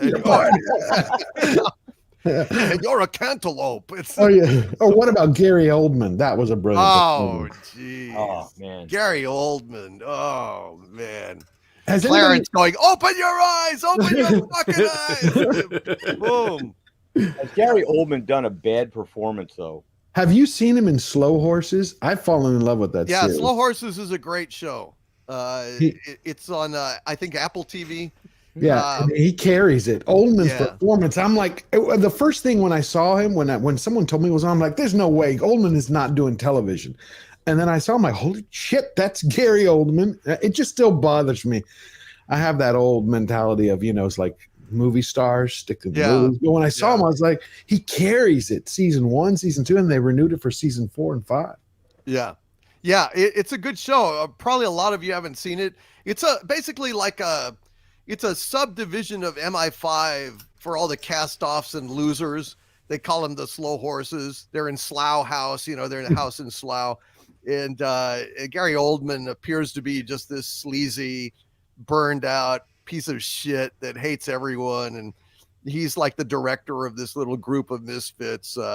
But man, it's a lot. It's really a lot of fun. It's very, very well done. You haven't seen Gary Oldman until he farts on screen. Yeah. Enjoy yeah. it. It's pretty scary. Flex Honcho with a $5 super chat. Thank you, Flex, says DC. Did I miss a memo? I thought KK was locked out of Lucasfilm, yet there's a new woke Star Wars movie coming. Well, what coming out of Disney isn't woke at this point? You can't pin everything on KK. I do think she's gone because for reasons other than wokeness. I mean, she was a great woke warrior, but I think there's other things like Cameron Pashaw has talked about that are why she's basically gone, including lack of respect to Iger and et cetera and so on. But it doesn't matter. I think, Filoni is picking up the fucking, pink vibrator and is shoving it up the asses of fans and you know what I'm saying? Basically, so, ask not for who the ass buzzes, it buzzes for thee. Thank you. He's got the double-bladed butt plug. Yeah, exactly. It has a yellow blade, just like Ray's. So, whatever. That makes it feel so much better. Thanks. Decay. Yeah. Flex Honcho. So, yeah, I mean, look, I haven't seen KK hiding her hair at KK in a long time. I think she's, has a window seat, at home, and she's collecting her pay, and they're just Well, let's be honest, though. Like, all Star Wars films have to be like, I'll see it when I believe it, because how many have been canceled? Oh, yeah. Yeah, I mean, there's a lot of bullshit coming out of there too. I mean, they're straight up lying about some shit. It's like trial balloons. They're trying to see if anyone's stupid enough to, fucking go yay. But there you go. Especially now, did you see that interview with the director who said, "I love making men uncomfortable"? Yeah, that's what they were talking about earlier on. We covered that. Yeah, but I mean, no, but that is screwed up. And Nicholas Horton points out that Slough is a town just outside London, west of Heathrow Airport. Yes, and Slow Horses is set there, and also The Office, the original Office, was set there as well. So well done, Nicholas Horton. Weird with a $2 Australian super chat. Thank you. Weird says, I'm learning Blender just for Mickey. He's gonna use Blender to make some Mickey art. Outstanding, man. Well, go for it. I can't wait to see what you come up with. And Nemo Nova with a $4.99 super chat. Also, thank you, Nemo Nova. Says, happy Tolkien Day. We're supposed to raise our glasses and give a toast, or simply say, the professor. I believe today is his birthday, and I do it again because I've got my Tullamore Dew right here. The professor. An amazing man. Coyote N with a $5 Canadian super chat. Thank you, Coyote N. Says, hail, everyone. And I say, hail to Coyote N. Thank you for being here, my friend. I hope that New Year's treated you well thus far.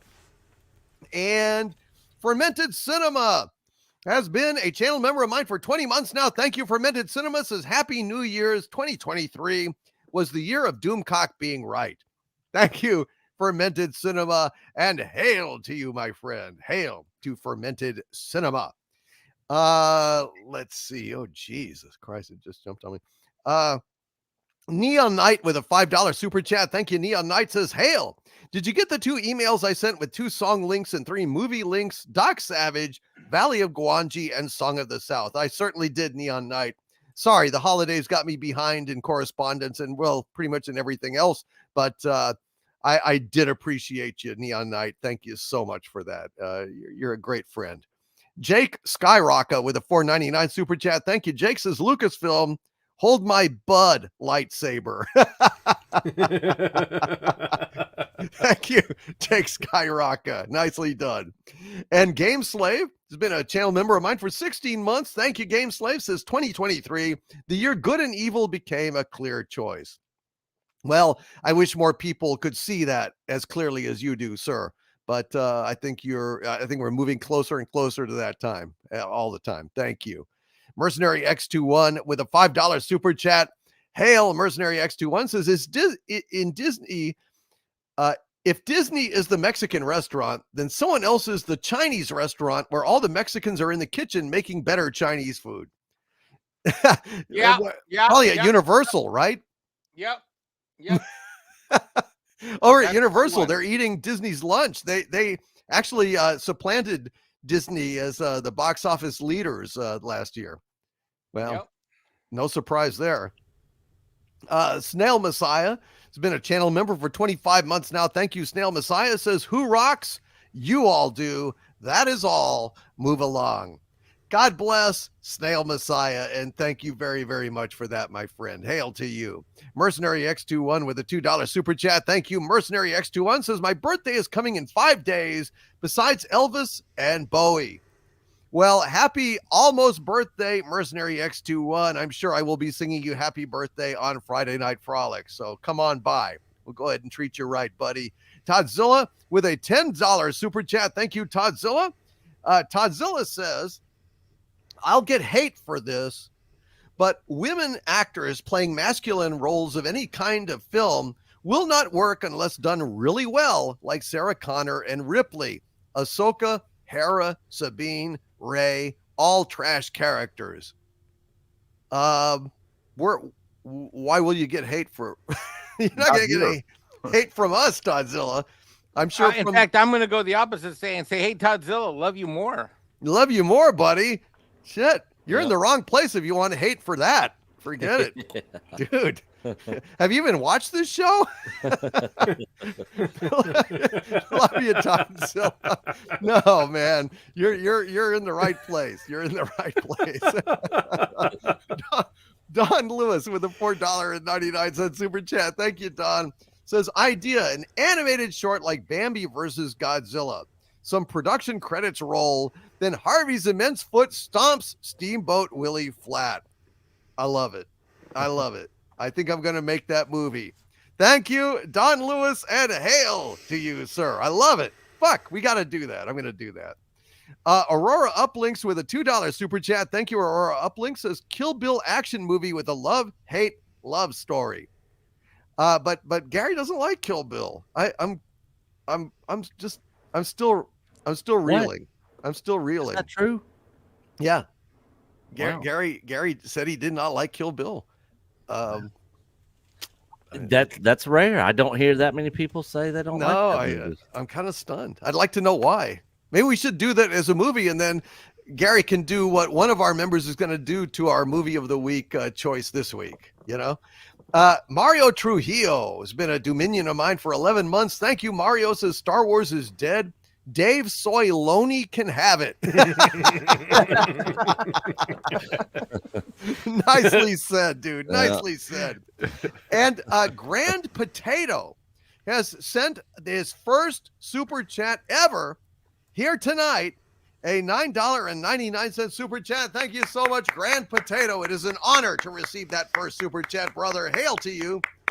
And Grand Potato says, as an aspiring writer, I'm struggling with my book, and I'd like some advice with how to get off of this rut. One of my biggest fears is that my writing isn't good enough. Would like to pick your brain. Well, drop me a line, Grand Potato, at dictorvandoomcock@gmail.com. And, you know, I'll tell you whatever I can, but I do have one thing that springs to mind immediately. Recently, I rewatched Back to the Future. And, you know, Marty says it at the start of the movie about his music, and then his dad says it, McFly says it, when, you know, he's talking about his writing. Well, what if it's not good enough? What if people don't like it? I couldn't handle the rejection. You've just got to, like, screw your courage to the sticking place, full steam ahead, and don't give a shit about people. Nobody knows anything. Put it out there. Nobody knows anything. I mean, if somebody doesn't like your work, fuck them. Hey, You just know? remember this. There's people that like the Star Wars sequel trilogy, and surely your work isn't as bad as that. No way that your work is as bad as that. Listen, these woke motherfuckers in Hollywood writing all this garbage aren't a tenth of the writer that you are. I know, because you actually care. You're aspiring. You're struggling by your own words. You're aspiring and you're struggling. And that shows an amount of craft and care that is completely alien to these dumb fucks. So you're already winning, dude. You're already winning. For God's sakes, the world needs more people that actually care about the craft of writing. And already you're like on second base, even before I've read a word other than your super chat. So hail Grand Potato. feel free to write me at dictorvandoomcock@gmail.com. My wrenches will put it in the chat, and I'll give you some more encouragement. But don't be deterred, man. Don't be deterred. Current writers misspelled Palpatine as Skywalker, so it doesn't even start with the same letter. Jesus. And Dark Trooper 662, also with a first super chat ever. Thank you, Dark Trooper 662, a $5 super chat. Really appreciate you, my friend. Dark Trooper says, "Hail DVD and panel. Happy New Year. I'd love to get a shout out for my big brother's birthday today. We've watched you for years. Happy birthday, Tom, aka Timmy." Happy birthday, Timmy. Everybody say happy birthday to Timmy. Happy birthday, Happy Timmy. birthday, Timmy. Happy birthday, Timmy. Happy birthday, Timmy. Outstanding, brother. God bless you, and thank you for the super chats, and I hope that Timmy has a wonderful, wonderful birthday. All right, since it's Timmy's birthday, let's go ahead and get to something that we love. It's time to talk about the movie. What? Oh, sorry, I got to interrupt you. George has to go. Oh, okay, George. It's good to have you here. Let's go ahead and we appreciate you, buddy. Go ahead and plug whatever you would like to plug. Well, thank you for having me here, Doomcock. No, you can find me at Georgia Giant Slayer, and I had a great time being here. I can't wait to come back when we're doing Rings of Recycled Fantasy. Well, not looking forward to the show, but taking it apart. And always enjoy being here. Love the chat, love the people. This week, we're going to be doing actually my very first live stream on Sunday. So after 2 years, Nice. I finally got my plaque, the silver play button. So we're doing our first premiere on Sunday, January 7th at from 2 Central to 5. Outstanding. Well, Well, Mexican God Iron bless Man you. will be proudly producing and co-hosting it, and everyone is welcome and invited. I'm very proud of George and excited for him. It's a long time coming, and he's going to go live, and I think he's going to do just fine, Doomcock. What do you think? Oh, yeah. I think he's going to be just fine. No question about it. Thank you. Well, it's great seeing you. Congratulations. Thank you, sir. Good to see I'll you, see you George. in a little while.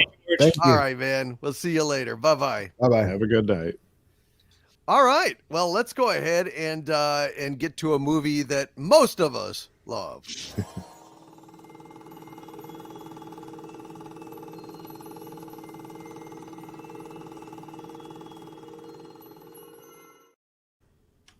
And that movie is Where Eagles Dare.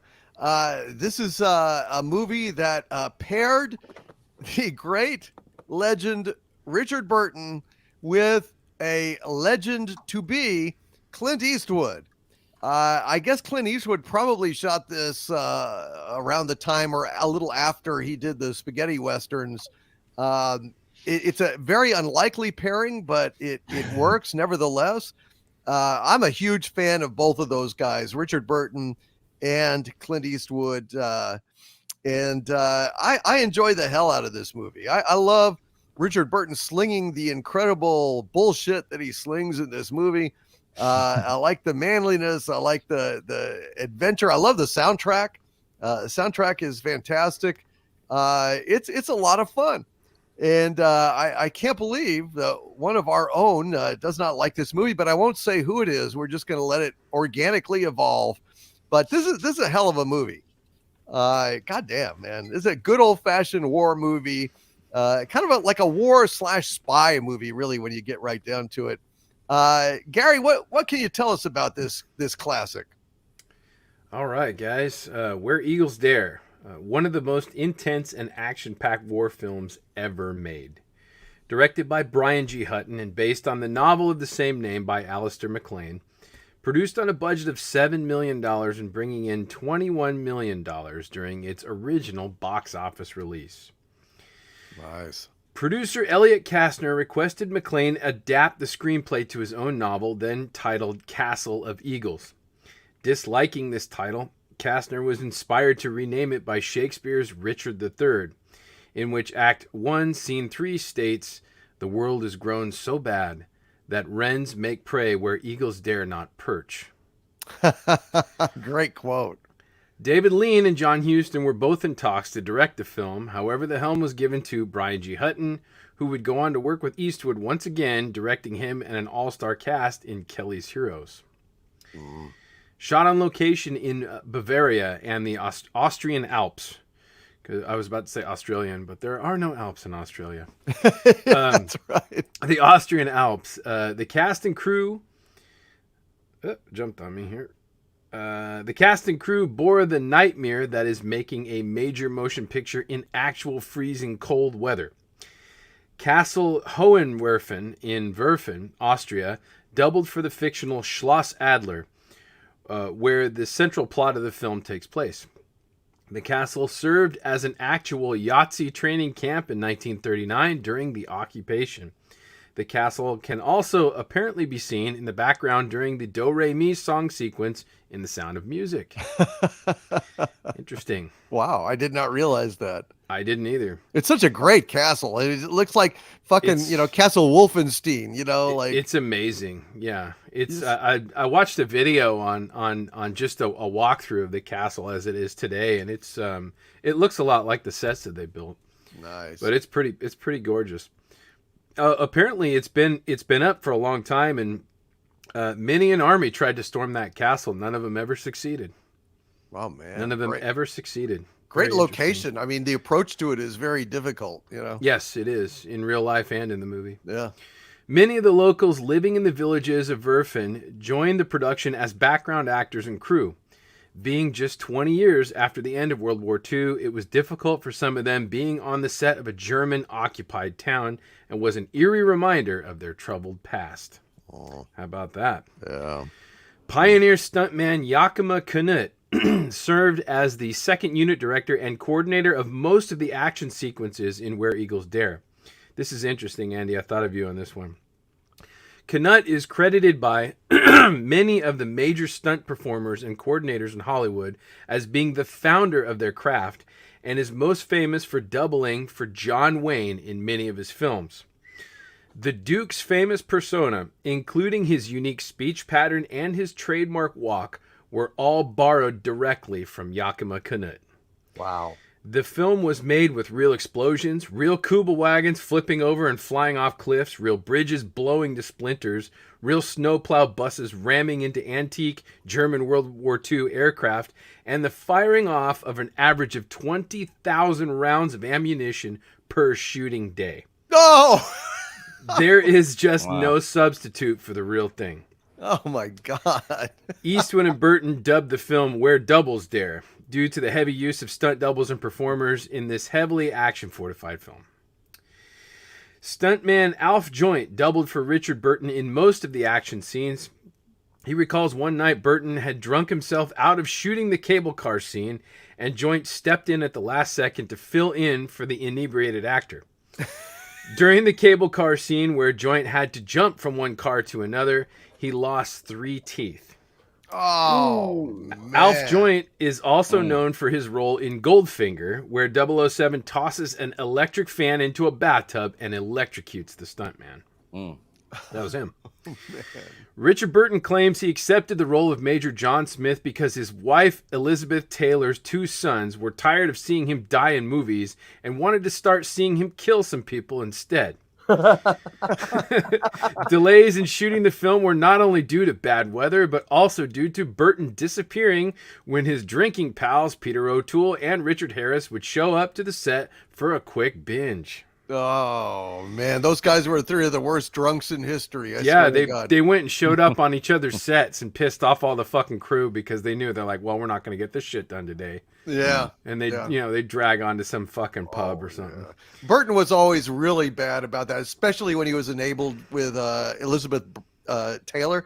Oh yeah. The shooting of Who's Afraid of Virginia Woolf. Fuck, poor Mike Nichols, man. Oh, God. They would show up around noon, 1. Right. If they showed up at all. It was fucked. Trashed. But that's why that movie works. Yeah. Marlon Brando was originally approached to play Lieutenant Morris Schaefer. However, the role went to none other than the man with no name himself, Clint Eastwood. Eastwood was reportedly unhappy with McClane's original draft of the script and requested that the majority of his dialogue and exposition either be removed or given to Burton instead. Burton compared Eastwood to Gary Cooper in his height and demeanor, claiming that he also thought he was a better actor. As part of his salary for starring in the film, Eastwood received a Norton P11 motorcycle, which he took out joyriding during downtime with actress Ingrid Pitt. Burton was pounding the booze, and Eastwood was pounding the ass. Life must have been really great. Wow. Ingrid Pitt was gorgeous. Oh man, Yes. Mary Ure, who plays Mary Ellison, stated that due to avalanches on a daily basis, one particular trip to set took 3 hours. They shot for several minutes and left for another 3-hour journey home. Oh. The set was also frequently visited by her then husband, actor Robert Shaw. Jeez, can you imagine Robert Shaw, Richard Harris, Richard Burton, and Peter O'Toole going on a drinking binge during the shooting of Oh, this it would movie? be bad. Yeah. Dangerous. How did they Dangerous. restock? Yeah, right. No shit. They're like, nope, we're out. We're out. Darren Nesbitt, who plays Major Von Happen, consulted with an actual former SS officer to prepare for his villainous role. On meeting one of the local villagers when in costume, the man passed out at the mere sight of him. Nesbitt later found out that the man had been one of Himmler's drivers during the war. Nesbitt was injured on set when the squib on his forehead exploded and caused the actor to temporarily go blind. Ooh. Actress Ingrid Pitt had actually just escaped East Berlin prior to starring in Where Eagles Dare, citing how thankful she was to be only starring in a film about occupied Germany and no longer living in it. How about that? Wow. Here we go. There's a note on this airplane here. The actual German Junkers Ju-52 aircraft used in the paratrooper scene and the rescue scene at the end of the film was a Swiss Air Force designation and was still in use up to 2018 when unfortunately it crashed. No one aboard survived. Oh. Isn't that wild? God. Here we go. My last note. This one's crazy. According to one of the crew members, a strange fanatic approached Richard Burton one night and expressed his great admiration for the actor. After a few brief words of exchange, the fan pulled out a firearm and aimed it at Burton's heart. Burton and the fan began yelling at each other, which caused Elizabeth Taylor to walk down the steps from their hotel room in nothing but a robe, half asleep, and asked what was going on. The strange fan stated that he had to go to the restroom and told Burton, Taylor, and the crew member not to move, and that he would be back. They all ran to the elevators after the crazy fan walked off to use the restroom.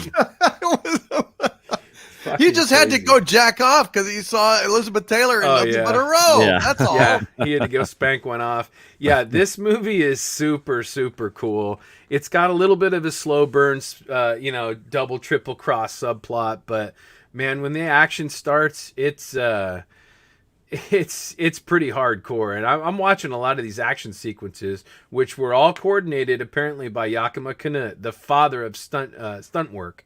Mm-hmm. And I mean, some of the shit going on in this movie, there's cars flipping over. It looks like there's real people in the cars.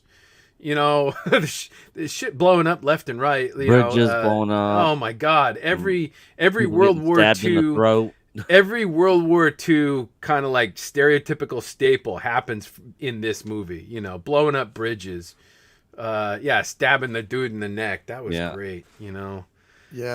There's some really amazing moments in this movie. The acting, the performances are great. Richard Burton's awesome. He's totally shit-faced throughout the movie, but he's shit-faced throughout his whole life. Yeah. So Yeah. obviously, every other movie is completely trash. But this is a really, really fun, amazing movie. I'm sorry about the print on the screen caps though, guys. It's a little bit dark.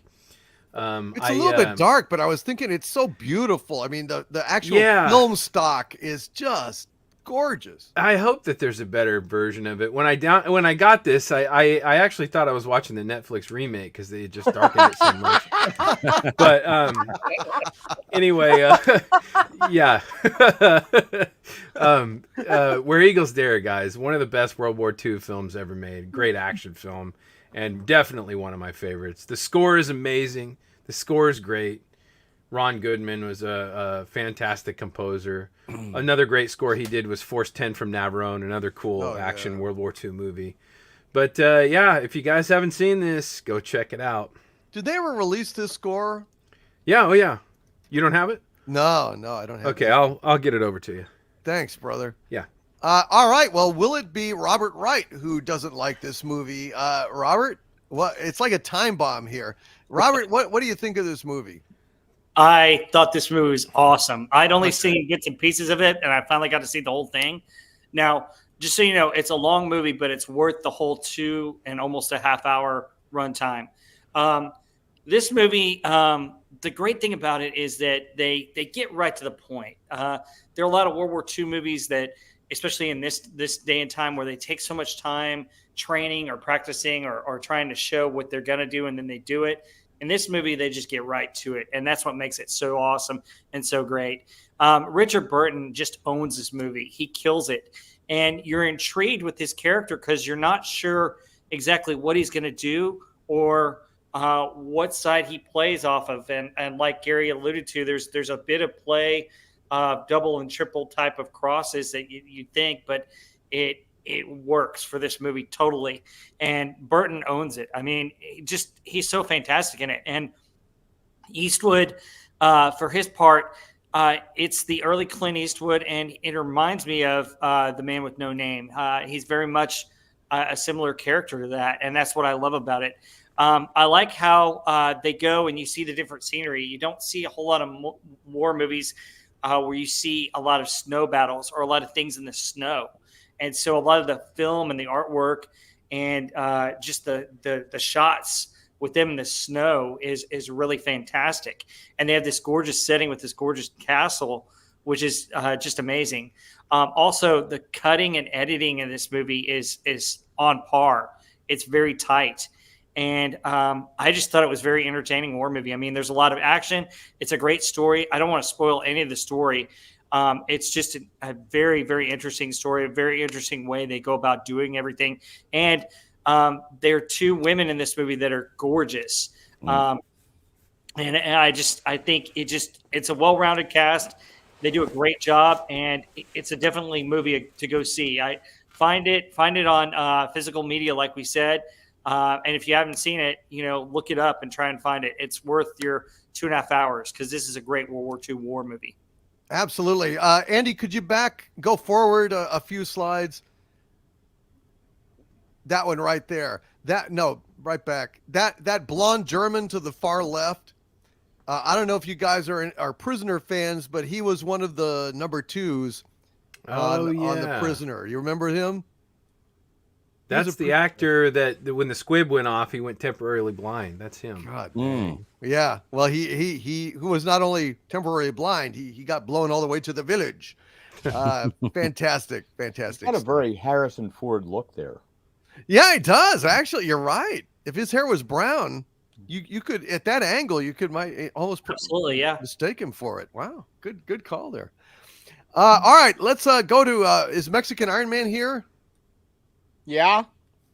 So Mexican Iron Man, what did you think of Where Eagles Dare? I'm sorry, I was taking a siesta. What? I'm sorry. Oh no! Is it Mexican Iron Man that doesn't like Where Eagles Dare? All right, look, Doomcock, I love you and I love everybody. I don't know who picked this freaking movie. All right, I watched it with Mom last night, and I will start my review by saying Mom said that's 2.5 hours of our lives we're never gonna get back. Times 2 is 5, and then she's like, and then she says, "Mijo, poor you." I'm like, "Why, Ma?" She says, "Because you got to go on Uncle Doomy tonight and talk about it for another hour and a half." I'm like, "Oh my God, you're right. That's like 6.5 hours by the time everybody's done talking." Oh my God. All right. Mexican Iron Man reviews. First of all, it was too long. Second of all, the only thing good in this movie were the 2 smoking hot chicks, in particular the chick that keeps getting banged in the tool shed on multiple occasions. Best part of the movie, 10 out of 10. Other than that, it was too long. I can see why. Look, if I were Clint Eastwood, hell, I would want my lines reduced because guess what? They didn't make any sense. We go, let's see, who's Russian? Who's German? Or no, who's German? Who's British? Who's from Spain? Who's not? The chick falling out of the airplane. Give me a freaking break. Get out of here with that nonsense. And why is her hair always so freaking perfect? And by the way, there's way too many sticks of dynamite. Like it constant. I'm like, there are 3 backpacks carried during the entire movie, and for some reason, they magically and mystically, like Mary Poppins, always have 10 sticks in a bundle of dynamite all over the place, everywhere for 2.5 hours. And yeah, there's a ton of bullets flying. Where do these bullets come from? Don't know. How is it that they constantly have like machine gun reload magazines ready to go? Don't know, but they do. What, you know what? I now know why Steven Spielberg says that this was his favorite war movie. Did you guys know that this was his favorite war movie? No, I did not. Yes. In fact, it even provided inspiration of the storytelling of a bunch of people who go on a mission. Guess where that showed up later in his life? Saving Private Ryan? Yeah. Yes, bingo, winner. Okay. Now, I will quote Mama Iron Man, Mexican Iron Mom, who said, Mijo, if that was Steven Spielberg's favorite movie, he must have seen it on a Saturday afternoon when he was a little kid, and he must not remember it too good because this is a B movie. Okay. And I'm like, you know what? I said, you know what, Mom? I think you're right. So anyways, okay, if it were back in 1968, maybe I would have been wowed by the special effects. But there's just too much, the tripwires, the thing goes on, the exposition. Oh, but I am really on the other side. But no, I'm on your side. And no, I'm on the other side. And you know what? I can see, you know who else must have seen this movie for sure? George Lucas, because if you wonder why in the hell the stormtroopers are bad shots, he must have got it from this movie. Because literally there are 5 guys, okay? And I'm a tactical guy. I do trainings every month. There are 5 guys, and then there's another. Why do they take the 3 prisoners and then they end up killing them and losing them and fighting them and throwing them off a freaking air trolley thingy gondola? I'm like, why can't you should just shot them when you were in the castle? Forget the prisoners. All right, I distract myself. Anyway, explain to me how 5 guys can take on literally about 6,000 people, and not one time does anyone who's a core character die or get shot. And by the way, how come Richard Burton got shot in the hand? Really? That's when he was closing the door. Right. How about when he's driving the bus? He's driving the bus with no glass, driving right into German officers, and now one of them hits literally an open glass in the butt. This movie's unrealistic. It takes too long. There's too many bullets. We don't know where they came from. All the armaments are Mary Poppins. I was waiting for this movie to end, and good God Almighty, I'm going to say this. If at the end of the day, all they needed were some names from the 3 prisoners who were already British, why do we have to go on this excursion? And I felt like I was watching a Zack Snyder movie. I'm done. Well, but Mike, I would say arguably that Rambo in Rambo 2, I mean, it was one man against, I think, the entire Soviet Union. I think they brought all their Russian stuff, and all of them missed, all of them. Well, what's the rebuttal, Gary? Anything to? Well, I think he just needs a window to go jump out of, personally. Okay, so you can't defend your argument. So you've got to go. Okay, so all right, you've got to belittle. No, really, I think that he probably didn't like it because there wasn't any Mexican representation in it, and I don't really blame him for that. So I'm expecting a review for you and Paulie to do this, maybe like this week. You could talk about how much you hate it because, I'm going to need a defibrillator to keep Paulie awake if I make him watch this. So Mike, the 3 guys that were prisoners were the key to the whole thing. It was all about trying to get them to write down the spies. They're already British agents. Let's torture them or let's set their families on fire in the public square. They were German agents. Get out of here with that plot line, storyline, double reverse. We're sitting here criticizing Disney Star Wars for expository storytelling. The whole last third of the movie, the whole castle scene was exposition. Get out of here with this junk. Good God. Anyone else have anything to say to Mexican Iron Man? I thought my Rambo point was well taken. I think you're 100% right, but in my defense, I'm not a fan of the Rambo movies. He's consistent. All right, fair enough. Anyone have anything to say to? I don't. Death Star. Yeah. Hey, at least I now know where the concept of stormtroopers came from. It was this movie. I don't completely disagree with some of the points Mike made for this, but for me, this is one of those movies that I grew up watching with my dad, along with Hogan's Heroes, The Dirty Dozen, a lot of those old school movies. I grew up on these films. I saw them tons of times, growing up. So I have memories of this movie as a kid. I've always liked this movie. Yeah, me too. And, I mean, broadsword calling daddy boy. Broadsword calling daddy boy. and Ingrid Pitt in this. I don't know if you guys ever saw her in Countless Dracula or The Vampire Lovers. Oh yeah. Yes. Oh man. Go check out those movies. You'll like those ones. Which one? Countless Dracula or The Vampire Lovers. The Vampire Lovers, Ingrid for Pitt, sure. she was in them. Yeah, Ingrid Pitt was in them. And The Wicker Man was another one. Wicker Man is awesome movie. Yeah. Who also had what's his face? Count Dooku. Christopher Lee. Yeah, Christopher Lee. Yeah, was in exactly. Wicker Man also. Yeah. But yeah, I like the action.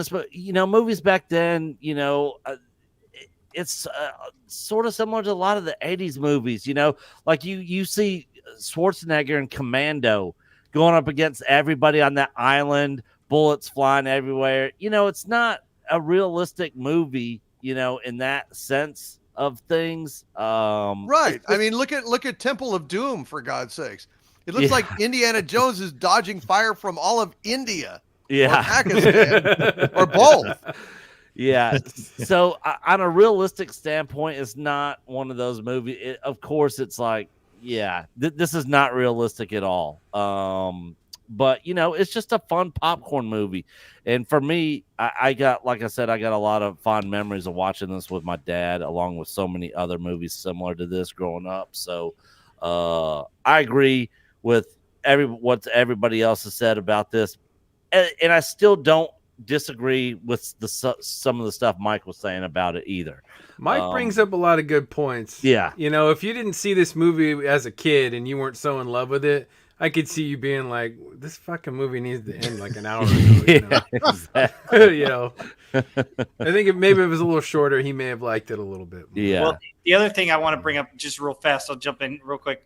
We used to play guns as kids, and some of this movie reminded me of playing guns as kids. Yes. Yeah. Mm-hmm. Yeah. And and a lot of people who don't have those connections aren't going to find a lot of these older movies like this enjoyable. Like Iron Eagle is one of my all-time favorite war movies. But how realistic is that movie? Not hardly realistic at all. But I freaking love that movie. Yeah. Every second of that movie from start to finish. I freaking love it. But I've let other people watch it. And some people that I've let watch it that had never seen it before loved it. And other people are like, that was kind of dumb. That's not realistic. Well, yeah, no duh. I mean, Yeah, yeah. I would say this is probably like a candidate for best World War II war movie ever made. Yeah. But my personal favorite sure. war movie ever made is Apocalypse Now. To me, that's just like a superlative, towering achievement of cinema that just fucking captures the madness of war and Nam in particular. I fucking love that shit so damn much. I can't even. I can never get over it. Never. I mean, goddamn, Colonel Kurtz.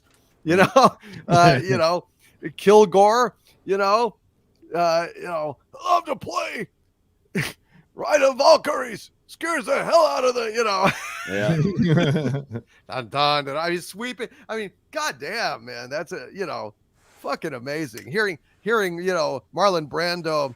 Well, the Wicker Man. We have the straw man. It's just fucking fantastic. Anyway, Douglas, what do you think of this movie? Are you hating it? Are you liking it? No, I always liked it. It was, and there's a lot of you could see the influences that it had on other movies. I mean, we mentioned Star Wars and all that type of stuff, and just even to the point of Top Secret, The parodies of that stuff.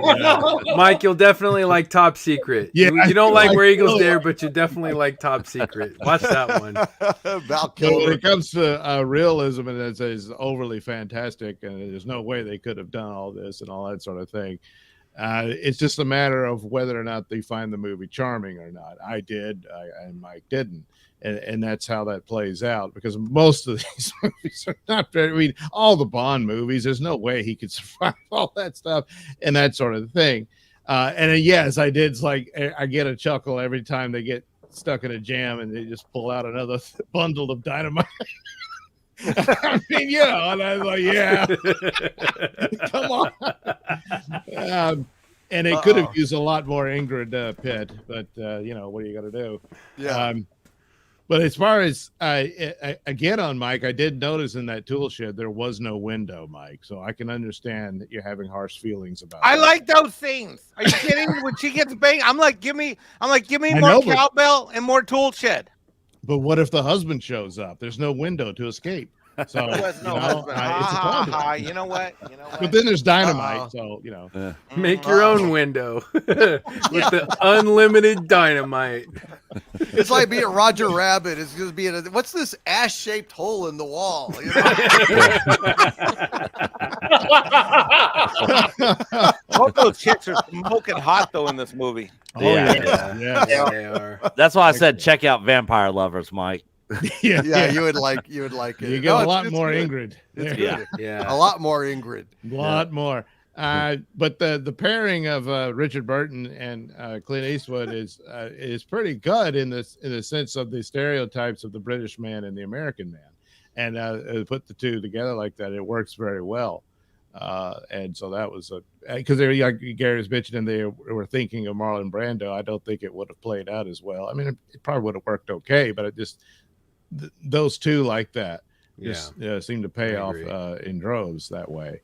But I just have fun with it, and it's a magnificent castle, and they go in that little adventure there that does seem to go on forever. It's like, oh, they've won. Here we no, well, they still got to get, and so on and so forth. But and then of course, yes, I was a double agent, but actually a triple one, and the real villain was you all along.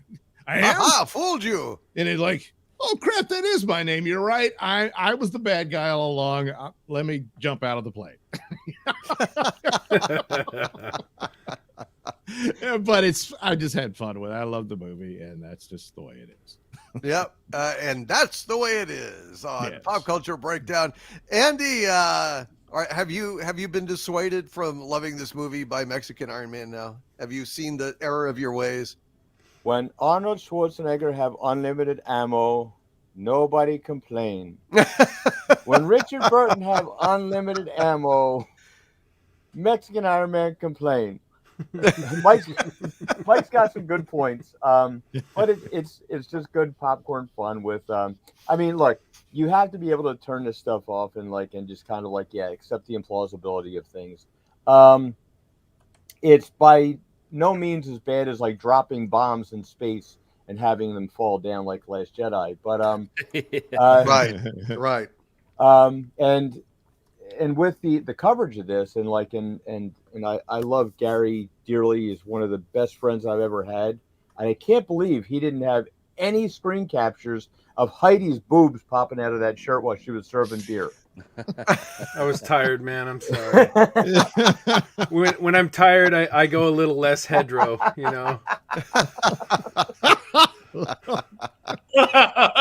Well, that's disturbing. That's why I gotta stay awake, guys. I gotta stay awake. You need some coffee. Yes, please. Now, on a personal level, this movie meant a lot to me because this is the movie I was watching with my father, who was a demolitions guy in World War II.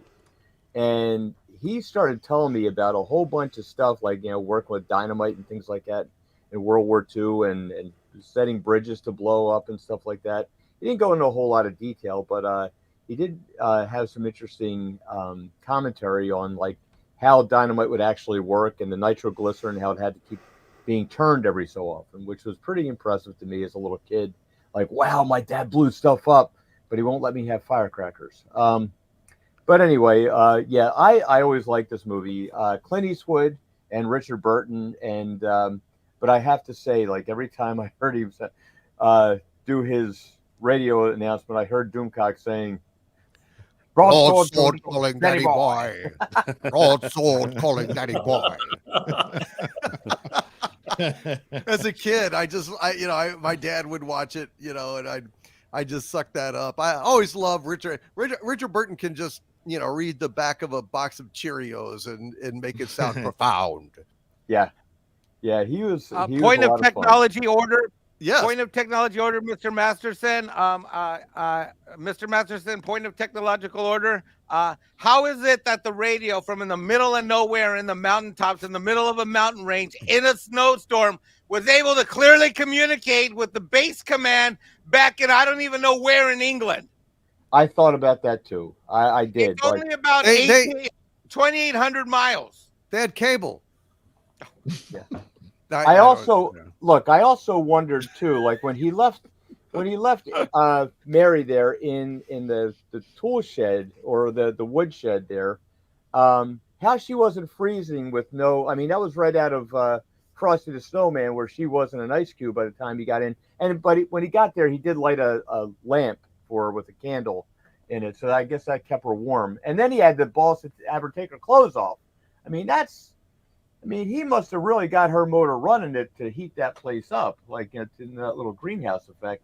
That was the most believable part of the story, because if Mexi and Iron Man were there, it would be hot in there. So, yeah.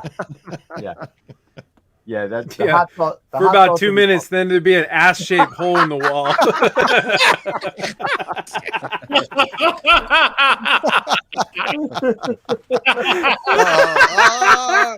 Uh-oh. Don't hit me. Don't hit me, bro. I've been locked. Uh-oh. I've been locked inside your ass-shaped hole. I see you laugh, Robert. You stop encouraging him.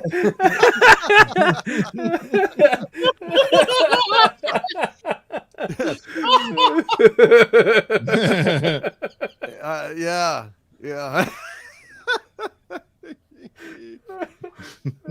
It was especially satisfying though, having the bad guy jump out of the plane to his death. That was fun. That was like he's sitting there like, "Go, you outsmarted me," and then he's trying to like take the list with him. Like, "Oh, I'll have that too." Like, damn, you caught that, did you? Curses. I would have gotten away with the two of them, not for those.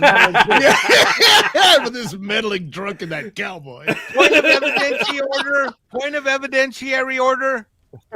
Yes, go ahead. Now, had I been the dude on the airplane, I would have been like, so who's going to be the witness that's going to corroborate this? This is just hearsay. You wrote my name on a notebook in a plane.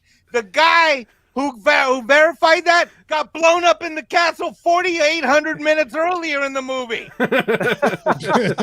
Where's the independent corroboration? Give me a trial. This is one guy's word against the other. The guy's a double agent. Look, I'm going back to England, and I'm going to go feed my cows and my pigs and my hogs. There's no need to talk about English women like that.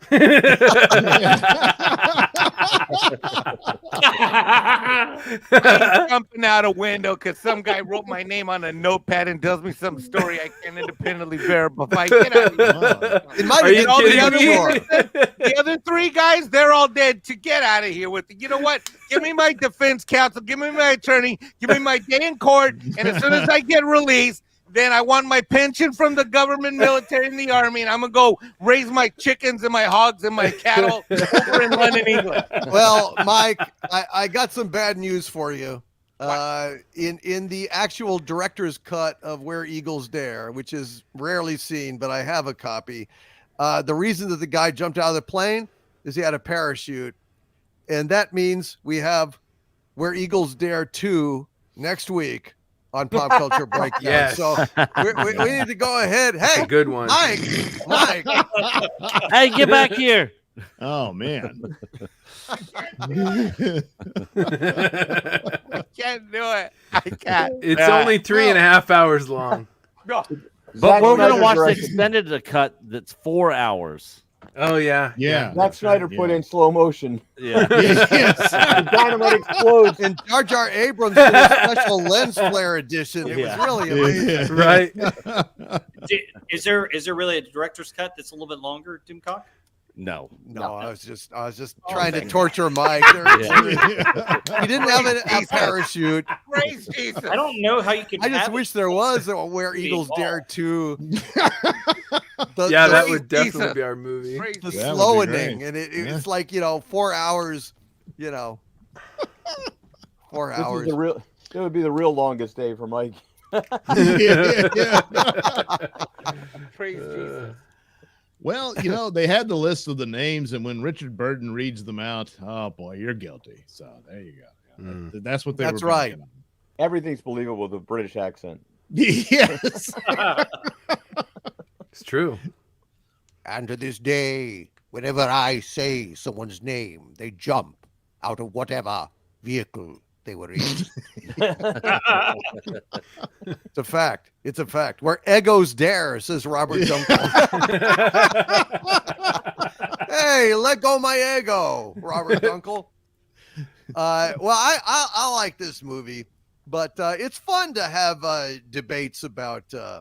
Oh yeah, these nerd Yeah, fight, yeah. nerd fight. now I really want to have a debate with Gary being the Mexican Iron Man role about Kill Bill, because I really love that movie. I'm stunned. I mean, I'm certainly not casting aspersions on Gary, but I don't. I wish I would like to try to understand. It'd be interesting because I really like the first part is good. The second part I've got some problems with, but it had problems in the second part. Okay. Mm. But the first part I thought was just start to finish, just fucking fun as shit. But Yeah. we'll talk about it some other time, perhaps. I don't know. Maybe we could do True Romance next week. That's a fucking great movie, isn't it? What would y'all think about doing something like that? Get my dreadlocks done. Sure, for yeah. Gary Yeah. Oldman part. I love that movie. Yeah. Gary Oldman was great. I know. I actually got it on the extended director's cut on Blu-ray for Christmas. So it gives me a good excuse now to crack open that box and watch that bad boy. Because I think that's one of his best performances, actually. yeah. Oh yeah, he was fantastic. Yeah. Everybody in that movie was great. Yeah. Val Kilmer is Elvis, for fuck's sake. Yeah.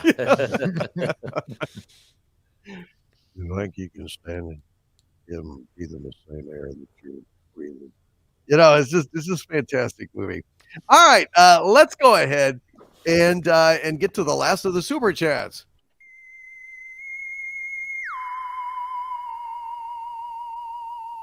Super chats, mofo.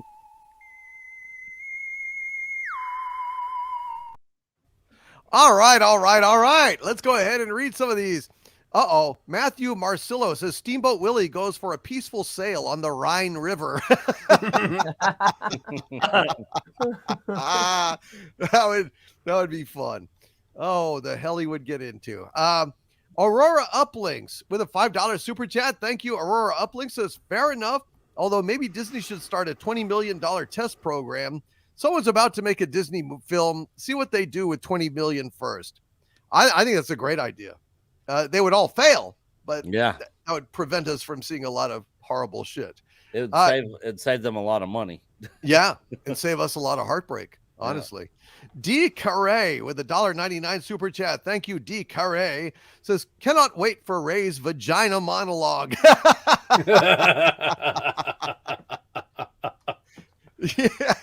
Yeah. Well, if they, she's not a bad looking woman. If they made it X-rated, I might actually watch. But I don't know. Did you see that picture of her standing there with the director? I mean, she looked just like Elliot Page. Really? She's gone downhill? She's got this little boy haircut on, and she's wearing this red outfit that makes her look like a box. I'm like, what the hell? I mean, are you covering up all the I mean, she doesn't have a whole lot of curves to her, but my God. Okay, well, fuck that. Never mind. Greek Light with a $19.99 super chat. Thank you, Greek Light. Says, love your channel. So good to see and hear George. He always has so much to share with us. Give us all the latest news. Hail to you, Greek light. Glad that we had George on. He's our, Lord of the Rings correspondent in the field, and I'm sure that we will need his wisdom come Rings of Power season 2. God damn, I can't believe they're gonna do that, and I'm gonna have to fucking. We're watching that. I couldn't get through the second episode of the first season. We are watching that. I think we have to. I hate it. God damn. Doomcock's gonna get a new boat. Doomcock's gonna get a new boat. Oh, they thought that it was too butch. Season 1. They're gonna go ahead and pinkify it up. Oh, Jesus Christ. Let's see. Mr. House Party 6 with a $10 super chat. Thank you, Mr. House Party 6. He says, Happy New Year. And I say, Happy New Year to you, Mr. House Party 6. God bless you, buddy. And he says, with a $10 super chat again, Happy freaking New Year. Thank you, Mr. House Party 6, for both of those super chats, brother. I hope that it is a wonderful, wonderful year. I hope 2024 will be a much better year for all of us than 2023 was. Mm-hmm. Can I get an amen? Yes. I hope so. I pray. Amen. Fingers crossed. Amen. Knock wood. Captain Spire, the amazing Captain Spire, with a $5 super chat and a $20 super chat. Thank you very much, Captain Spire, and hail to you, sir. I'm going to read both of them. He says, I have my father's old Space 1999 VHS series, and I cannot remember not being in awe at the storytelling. Moving it over for digital storage. And listen, Space 1999, the first season, second season, it's not good. But the first season is really basically, people think it's a science fiction show, but I think it's a horror show. I really do. I could go on and on about Space 1999. I think that what is so terrifying about Space 1999 is the utter lack of rationality in that universe. I mean, it really is an insane universe that on the surface of it should be supremely rational because it's ostensibly science fiction, but it's mad. It's madness. Dragon's Domain is, a perfect example. It's like a science fiction Hammer horror movie. And I really enjoy it for what it is. When it first came out, I was like, well, this is crap, compared to Star Trek. But honestly, at this point, I've come to really love Space 1999 season 1. And I want to bang Dr. Helena, the frigid blonde. I really it's just something about her. I just want to defrost her box. You got to thaw her out of the old toolkit. I really do. I'm breaking into a sweat here, but it's true. It's true. And Captain Spire says, with this very generous $20 super chat as well, thank you, Captain, says, even on the streaming, they managed to put commercials in the blasted thing. Oh, yeah, we need to talk about that real quick. There's nothing like having at least a DVD. Even picked up some old William Shatner movies for $2. There are still stores that sell old movies, and grab those and treasure them, Captain Spire. Grab them and treasure them. Amazon is now threatening to, basically they're going to put commercials in the movies and shows they have on Amazon Prime, unless you fork out another $3 a month. I can't stand fucking watching commercials. I just fucking can't stand it. So especially when you already paid for something. Exactly. Yeah, exactly. It really pisses me off. It's always been a great bargain for people that shop a lot on Amazon because you get just free shipping out the ass. I mean, it pays for itself after a while, but it's just the principle of the thing. It really rots my fucking ass. So I hear you, Captain Spire. DVDs, Blu-rays, no goddamn commercials except the early ones when you get them and they have like 4 fucking trailers or commercials or shit at the start of the thing and you can't skip to the menu. And I figured out if you hit the next track button, it usually works. Mm-hmm. But otherwise, it's really, really annoying. Thank you, Captain Spire. Casey Osowski with a $10 super chat. God bless you, Casey. Actually, it's a super sticker of the Invisible Man. Love you, Casey. Love you, buddy. And expect a phone call from me soon. God bless you, Casey Osowski.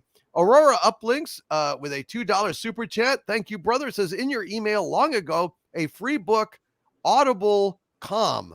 You mean a free book from audible.com? Thank you, Aurora Uplinks. I'll go and search for that, buddy. Thank you so much. Very kind of you to think of me. Dark Saber Force with a $2 super chat. Hail, Dark Saber Forces. I'm avoiding anything Tom King's a part of. Fuck him. Well said. Yeah, Tom King, real piece of shit. You know, one of the many reasons why comics are just fucking dead. Just dead. I haven't bought a comic in a long fucking time. The only thing I buy is old collections and shit or used stuff. You know, at bookstores. Same.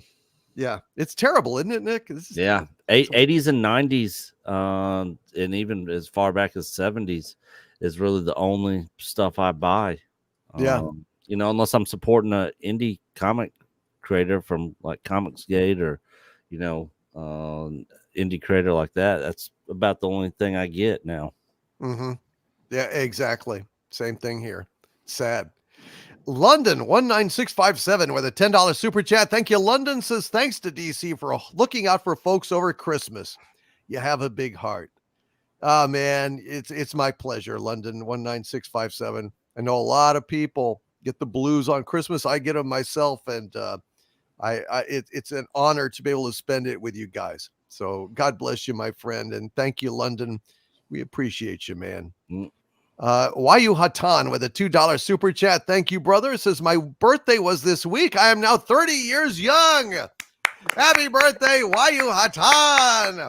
Happy birthday to you. Happy birthday to you. Happy birthday, dear Wayu Hatan. Happy birthday to you. Who else is 30 years old? Me. Oh, okay. Well, thanks, Merlin. He's reverse aging. I love it. I love it. Just think young. We're all young. The Wolf Ram Heart 79. Been a channel member for 4 months. Thank you, Wolf Ram Heart 79, and says, I love Where Eagles Dare. Hail Doomcock and hail chat. Hail to you, the Wolf Ram Heart 79. You have good taste, my friend. Warrior of Justice with two $10 super chats in a row. Thank you very, very much, Warrior of Justice, who says, hail Mr. Doomcock. What a day I had. I told a girl rest in peace to her brother who died where I live here. She told me I have a boyfriend. I told her I have a brother who is 6 feet, not underground. She said, that is not funny. I said, you know what's funny? She is, of course, a model. You can take 100 back shots, but your brother can't survive one. LOL. I was trying to be nice. What a day. Wow. Life. People, they just they don't have a sense of humor about these things. Well, it's a model. Trying wit with models is probably not a good strategy, but I appreciate your sense of humor, Warrior of Justice, and thank you for those super chats, my friend, and Happy New Year to you, man. Don't try those lines on another model. Try some other shtick. Okay. I love it though. Wes Cagle with a $5 super chat. Thank you. Wes Cagle says, I'd like to see more of these classic World War II films reviewed. Midway from 1976, Patton, The Longest Day, A Bridge Too Far, and especially The Great Escape. Yep. Thank you, Wes Cagle. Yeah, I recently saw The Great Escape. I got gifted that movie on 4K. It's quite good. Steve McQueen, man, fantastic. Here to Eternity. Bridge on the River Kwai has to be up there too. Oh, Bridge on the River Kwai is fantastic. Yeah. Yes. Oh, Alec Guinness. The Big Red One was another one. Yeah. Watched a lot growing up. From Here to Eternity. William Holden. Yeah. God damn. Yeah. Bridge on the River Kwai. We should do that sometime. That was really good. Colonel Saito. My officers will not work. Varanid9 with a $10 super chat. Thank you, Varanid9. Says, I seem to recall that when Where Eagles Dare first aired on TV back in the early 70s, It was actually in 2 parts over consecutive evenings. ABC, I think it was on. See, Mexican Iron Man, if only you could have been around then, you could have watched it twice.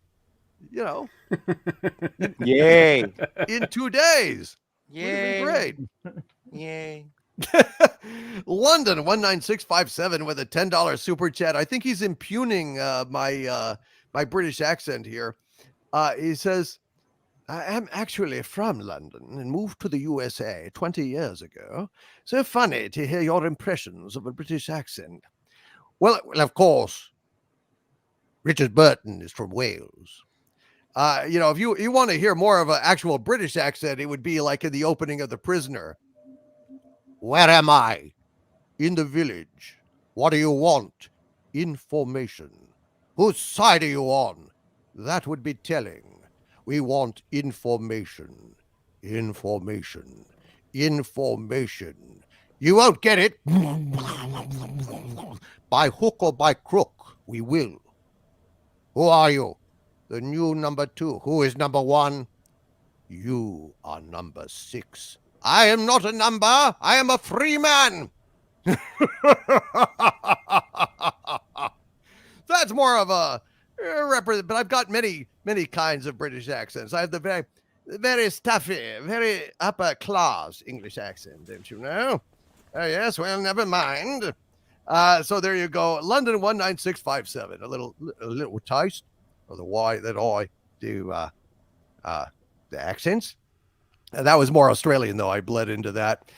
Star Trekker 58 with a $20 Australian super chat. Hail to Star Trekker 58, who says, buying up physical media for a while now, thanks to warnings by guys like you. Have my essentials like Star Trek up to Enterprise, Doctor Who up to Capaldi. We'll stop there. Star Wars till KK corrupted the Force, and plenty of good movies of all types. So, yeah, man, I'm pleased that you are collecting that stuff. And also, Muzzle Velocity says, your James Mason impression is the best that I have ever heard. Well, I thank you very, very much for that. But of course, now it's time for me to retire. I've got to give Lolita her pedicure. Come along now, dear. So, yeah. Yes, Did you say pedicure or pedicure? And actually, it's a bit of both. The way that I learned to do James Mason was Evil Under the Sun, where it was this movie, and James Mason played a part in it. And when you grab a phrase off of someone, that's how you can kind of get a hook into their impression. And at one point he said to Hercule Poirot, and he was being interrogated, and the end of the scene, it was like, and so you see, Inspector, I have no alibi. And that was, alibi with an H. That was perfect. That really got me. And one time I was at a screening of Lolita when I was in college, the movie. And, the opening shot is a shot of her foot and a close-up of her foot, and they're painting her toenails. At that point, there was a big flash. Somebody took a flash picture of the screen. And everybody just burst out laughing. It was Quentin Tarantino. It was. It might have been. It was so fucking funny. Anyway, Star Trekker, thank you, brother. I'm glad you are buying up physical media. That is absolutely outstanding. And E. Delio with a $5 Canadian super chat. Thank you, E. Delio. Says, Happy New Year. Double-ended vibrating lightsabers in the new Rey movie. That's right. Curve for their protection. And B. Thichi with a $5 super chat, third super chat ever. Thank you, B. Thichi. Says, keep up the good work. Thank you, brother. I will endeavor to do so. Thank you very much, B. Michael Beacom with a $5 super chat. Thank you, Michael Beacom. Says, Overlord DVD, I got to call it a night. Great stream again. Here's to celebrating the good and condemning the bad. Be seeing you. And also you, Michael Beacom. You're one of the good guys, brother. Thank you for being here tonight. Deeply, deeply appreciate your friendship and your support. Jacob Holler with a $9 super chat. Thank you, Jacob Holler says, recently developed tintinitis. Oh, dear. Any tips to ease from anyone in chat? I'm on vacation in between contracts trying to get my zen on. Love you guys, and Disney sucks. Folks, any recommendations for our good friend Jacob Holler, who has developed tintinitis? I know that can be a horrible thing. You may not know this, Jacob, but William Shatner has suffered from tintinitis ever since the episode Arena in Star Trek. If you recall, on Cestus 3, when they're launching, these explosives, long distance, and Shatner is actually running between the explosions. It got too close to one of them, and it was too powerful. It damaged his hearing permanently, and he's had tintinitis ever since. So you might even ask Mr. Shatner for advice. But RVM371 is saying white noise generator. I don't know. I don't have it from that. Kerbal Space Command says, I thought he got it from the Apple. No, it was from Arena. You can even see the scene. I mean, they should have had a stuntman running between those explosions. But Jesus Christ, they were big explosions. Jacob, God bless you, my friend. I'm so sorry that you've got that. And if anyone has any recommendations, please send them to him. Tintinitis, it is. It's the ringing. My father suffered from it for quite a while, and I'm starting to get it too because of all the machinery that I use in my job. White noise does help. Also, something like migraine medication helps me as well, which would be like extra strength Excedrin or something. That has helped before. Really? So okay. Yeah. Thank you, Gary. I appreciate that. No problem. So there you go, Jacob. Wes Cagle with a $5 super chat. Thank you, Wes Cagle says, Richard Burton and James Mason are two of the greatest voices in cinema history. I agree. And I'm very honored to have spent most of my life developing impressions of them. It's not easy, but I think my James Mason is better, but when I'm in the right mode, I can really do Burton pretty well. Thank you, Wes Cagle. Joe Lamont with a $2 super chat. Thank you, Joe. DC's Hey Lady is dead on. The third greatest voice in the history of cinema, Jerry Lewis, ladies and gentlemen. That is the extent of my Jerry Lewis impression. I can't do any other Jerry Lewis other than Hey Lady. Thank you, Joe Lamont.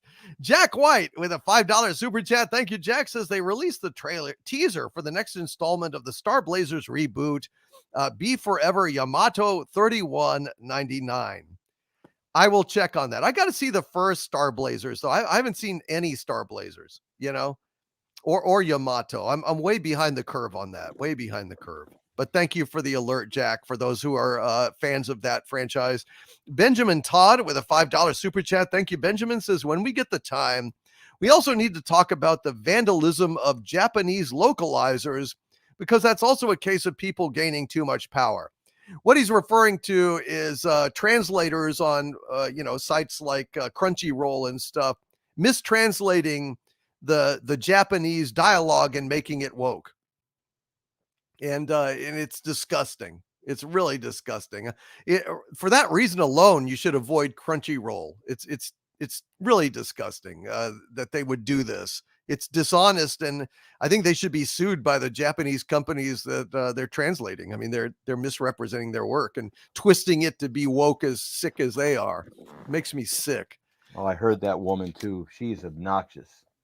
Oh, man. She just doubles down with it. She's like right in your face, like, yeah, because I'm funny. I'm a woman, but and I'm not going to apologize because I have a vagina. Like, honey. Yeah. I hear you. And London 19657 with a $50 super chat. Thank you, my friend. Says, please give this to Gary and the bunnies. I have 16 cats. XXX. I think, thank you, London 19657. You're a producer on Pop Culture Breakdown. And, geez, I think your 16 cats would make sure that Gary had less bunnies if they were. Thank you very much for that. That's very generous. Very kind of very, you, brother. very kind. So that about brings us up to date here, folks. We had a little controversy, but I think that's healthy. Thanks to Mexican Iron Man. God bless you, brother. And tell your mom I was not offended at all. Gary, please go ahead and plug whatever you would like to plug. Come on back next Wednesday, kids. We'll be here. We'll have another. I think we're doing the sequel to Where Eagles Dare. Just for Mexican Iron Man. Yeah. Nope. Yeah. Yep. Nope. Yeah. Where burritos dare. Yeah. So, and we are doing the Where Eagles Dare 2, the director's cut. Yes. Oh. Which is longer. Yes. Oh no, I'm getting my hair done that night. Well, okay. Anyway, check out my channel, Gary Ambrosia, and come on back, kids, because we will be here. Hail to the chat, hail to the wrenches. We love y'all. Stay angry. We'll see you next week. Hail to Gary Ambrosia. Robert Wright, go ahead and plug away, my friend. Well, I actually became a YouTuber recently, and I have a channel, Rob Wright's Gen X Pop Culture. And recently, for New Year's, I dropped a video on the top 40 of Billboard for 1984. So check out that video. And this weekend sometime, I'm going to drop another video reviewing the original Red Dawn movie. So check that out. Also, come back here on Friday night for Friday Night Frolics, 7:30 Central. We have a lot of fun. There's a lot of fun in the chat. Doomcock has an amazing voice and sings some great songs. Harvey tells some funny jokes, and he sings some songs as well. And we just have a good time. So come back here for Friday Night Frolics. Thank you very much, Rob. You give me great ideas on there, and it's a lot of fun. Doug, go ahead and plug away your stuff. And by the way, I have sinned. I have not been able to do the voices yet, but I'm hoping to do it this week. I haven't forgotten, brother. It's just the holidays. You know how it is. Yeah. Go ahead, brother. The podcast is the Mr. Nelson Show on RadioMisfits.com or wherever you get your podcasts. The channel is the Nelson Ratings here on YouTube and at Rumble. And you can check out the NelsonRatings.locals.com for extra Nelson goodies. And head over to IndiePlanet.com and pick up a copy of the Night comic book. Oh, you don't want to miss out on that. And then join us all again next week for Where Eagles Dare Part 2, featuring James Mason and John Wayne. Excellent. Nick, go ahead and plug away. First of all, Happy New Year's to everybody here on the panel. Hope all of you guys have a great 2024, as well as everybody in the chat. Thanks for everybody continuing to support this show every Wednesday night. And here's to a great 2024. You can find me over at Echo Base Network, where me and Coach have altered our Star Wars channel to cover other topics. And we do a Thursday night stream every Thursday night, 7 Central, and then just started a new EBN cast with myself, Mexican Iron Man, Stone Loki, and Jonas J. Campbell from That Park Place. We have rotating special guests each and every week. It's just a 1 hour quick news roundup stream, short, sweet, simple. But yeah, you can find us over there at Echo Base Network. Thank you very, very much, Nick of Echo Base Network. Mexican Iron Man, please plug away. Midnight's Edge. There you go. Mondays, Wednesdays, and Fridays at noon Eastern. Midnight's Edge After Dark. Tuesdays and Thursdays, 7 o'clock. And this Sunday, 2 p.m. Central, George Moho will go live, and I will be running the show there for him while he gets started on this first live stream. So, DC, thanks for having me. And one thing I love about us is we can debate, and we can all still hug it out afterwards. Damn right, brother. Yeah. Thank you very much, Mexican Iron Man. Appreciate you. And Andy Masterson, please plug away, sir. It's 24 hours to go, and I want to be sedated. Let's hope this year is better than last year. God knows what can happen. We'll see what we have coming up to talk about. I think at the very least we'll have Reacher, which will be really good. Oh yeah, Absolutely. So thank you everyone for coming. I have the Laboratory of Mayhem, where occasionally I do a video like I just did last week with the Doctor Doom figure, and some customizing that I just did for how to put a wire in the hood so you can make it look a little bit better than just kind of flopping there. Check us out next week, and thank you everyone for joining us. You make this show worthwhile, and you make it run. Thank you, Andy. Love you, buddy. Thanks to everyone here. Thanks to our wrenches out there in the chat, and to everyone in the chat as well. I hope you all had fun. Hope to see you on Friday Night Frolics. We'll have some songs, a little song, a little dance, a little seltzer down your pants. It's a lot of fun. Hope to see you there. James Caserta says, Andy is slowly building God. Wow. That's a hell of an action figure there, Andy. All right. Well, Happy New Year to each and every one of you. God bless you all. Let us pray that 2024 is better than 2023 was. And from the center of the earth, this is Dictor Van Doomcock and my panel of pop culture pundits bidding you all, my friends, oh yes, stay angry. Good night, everybody.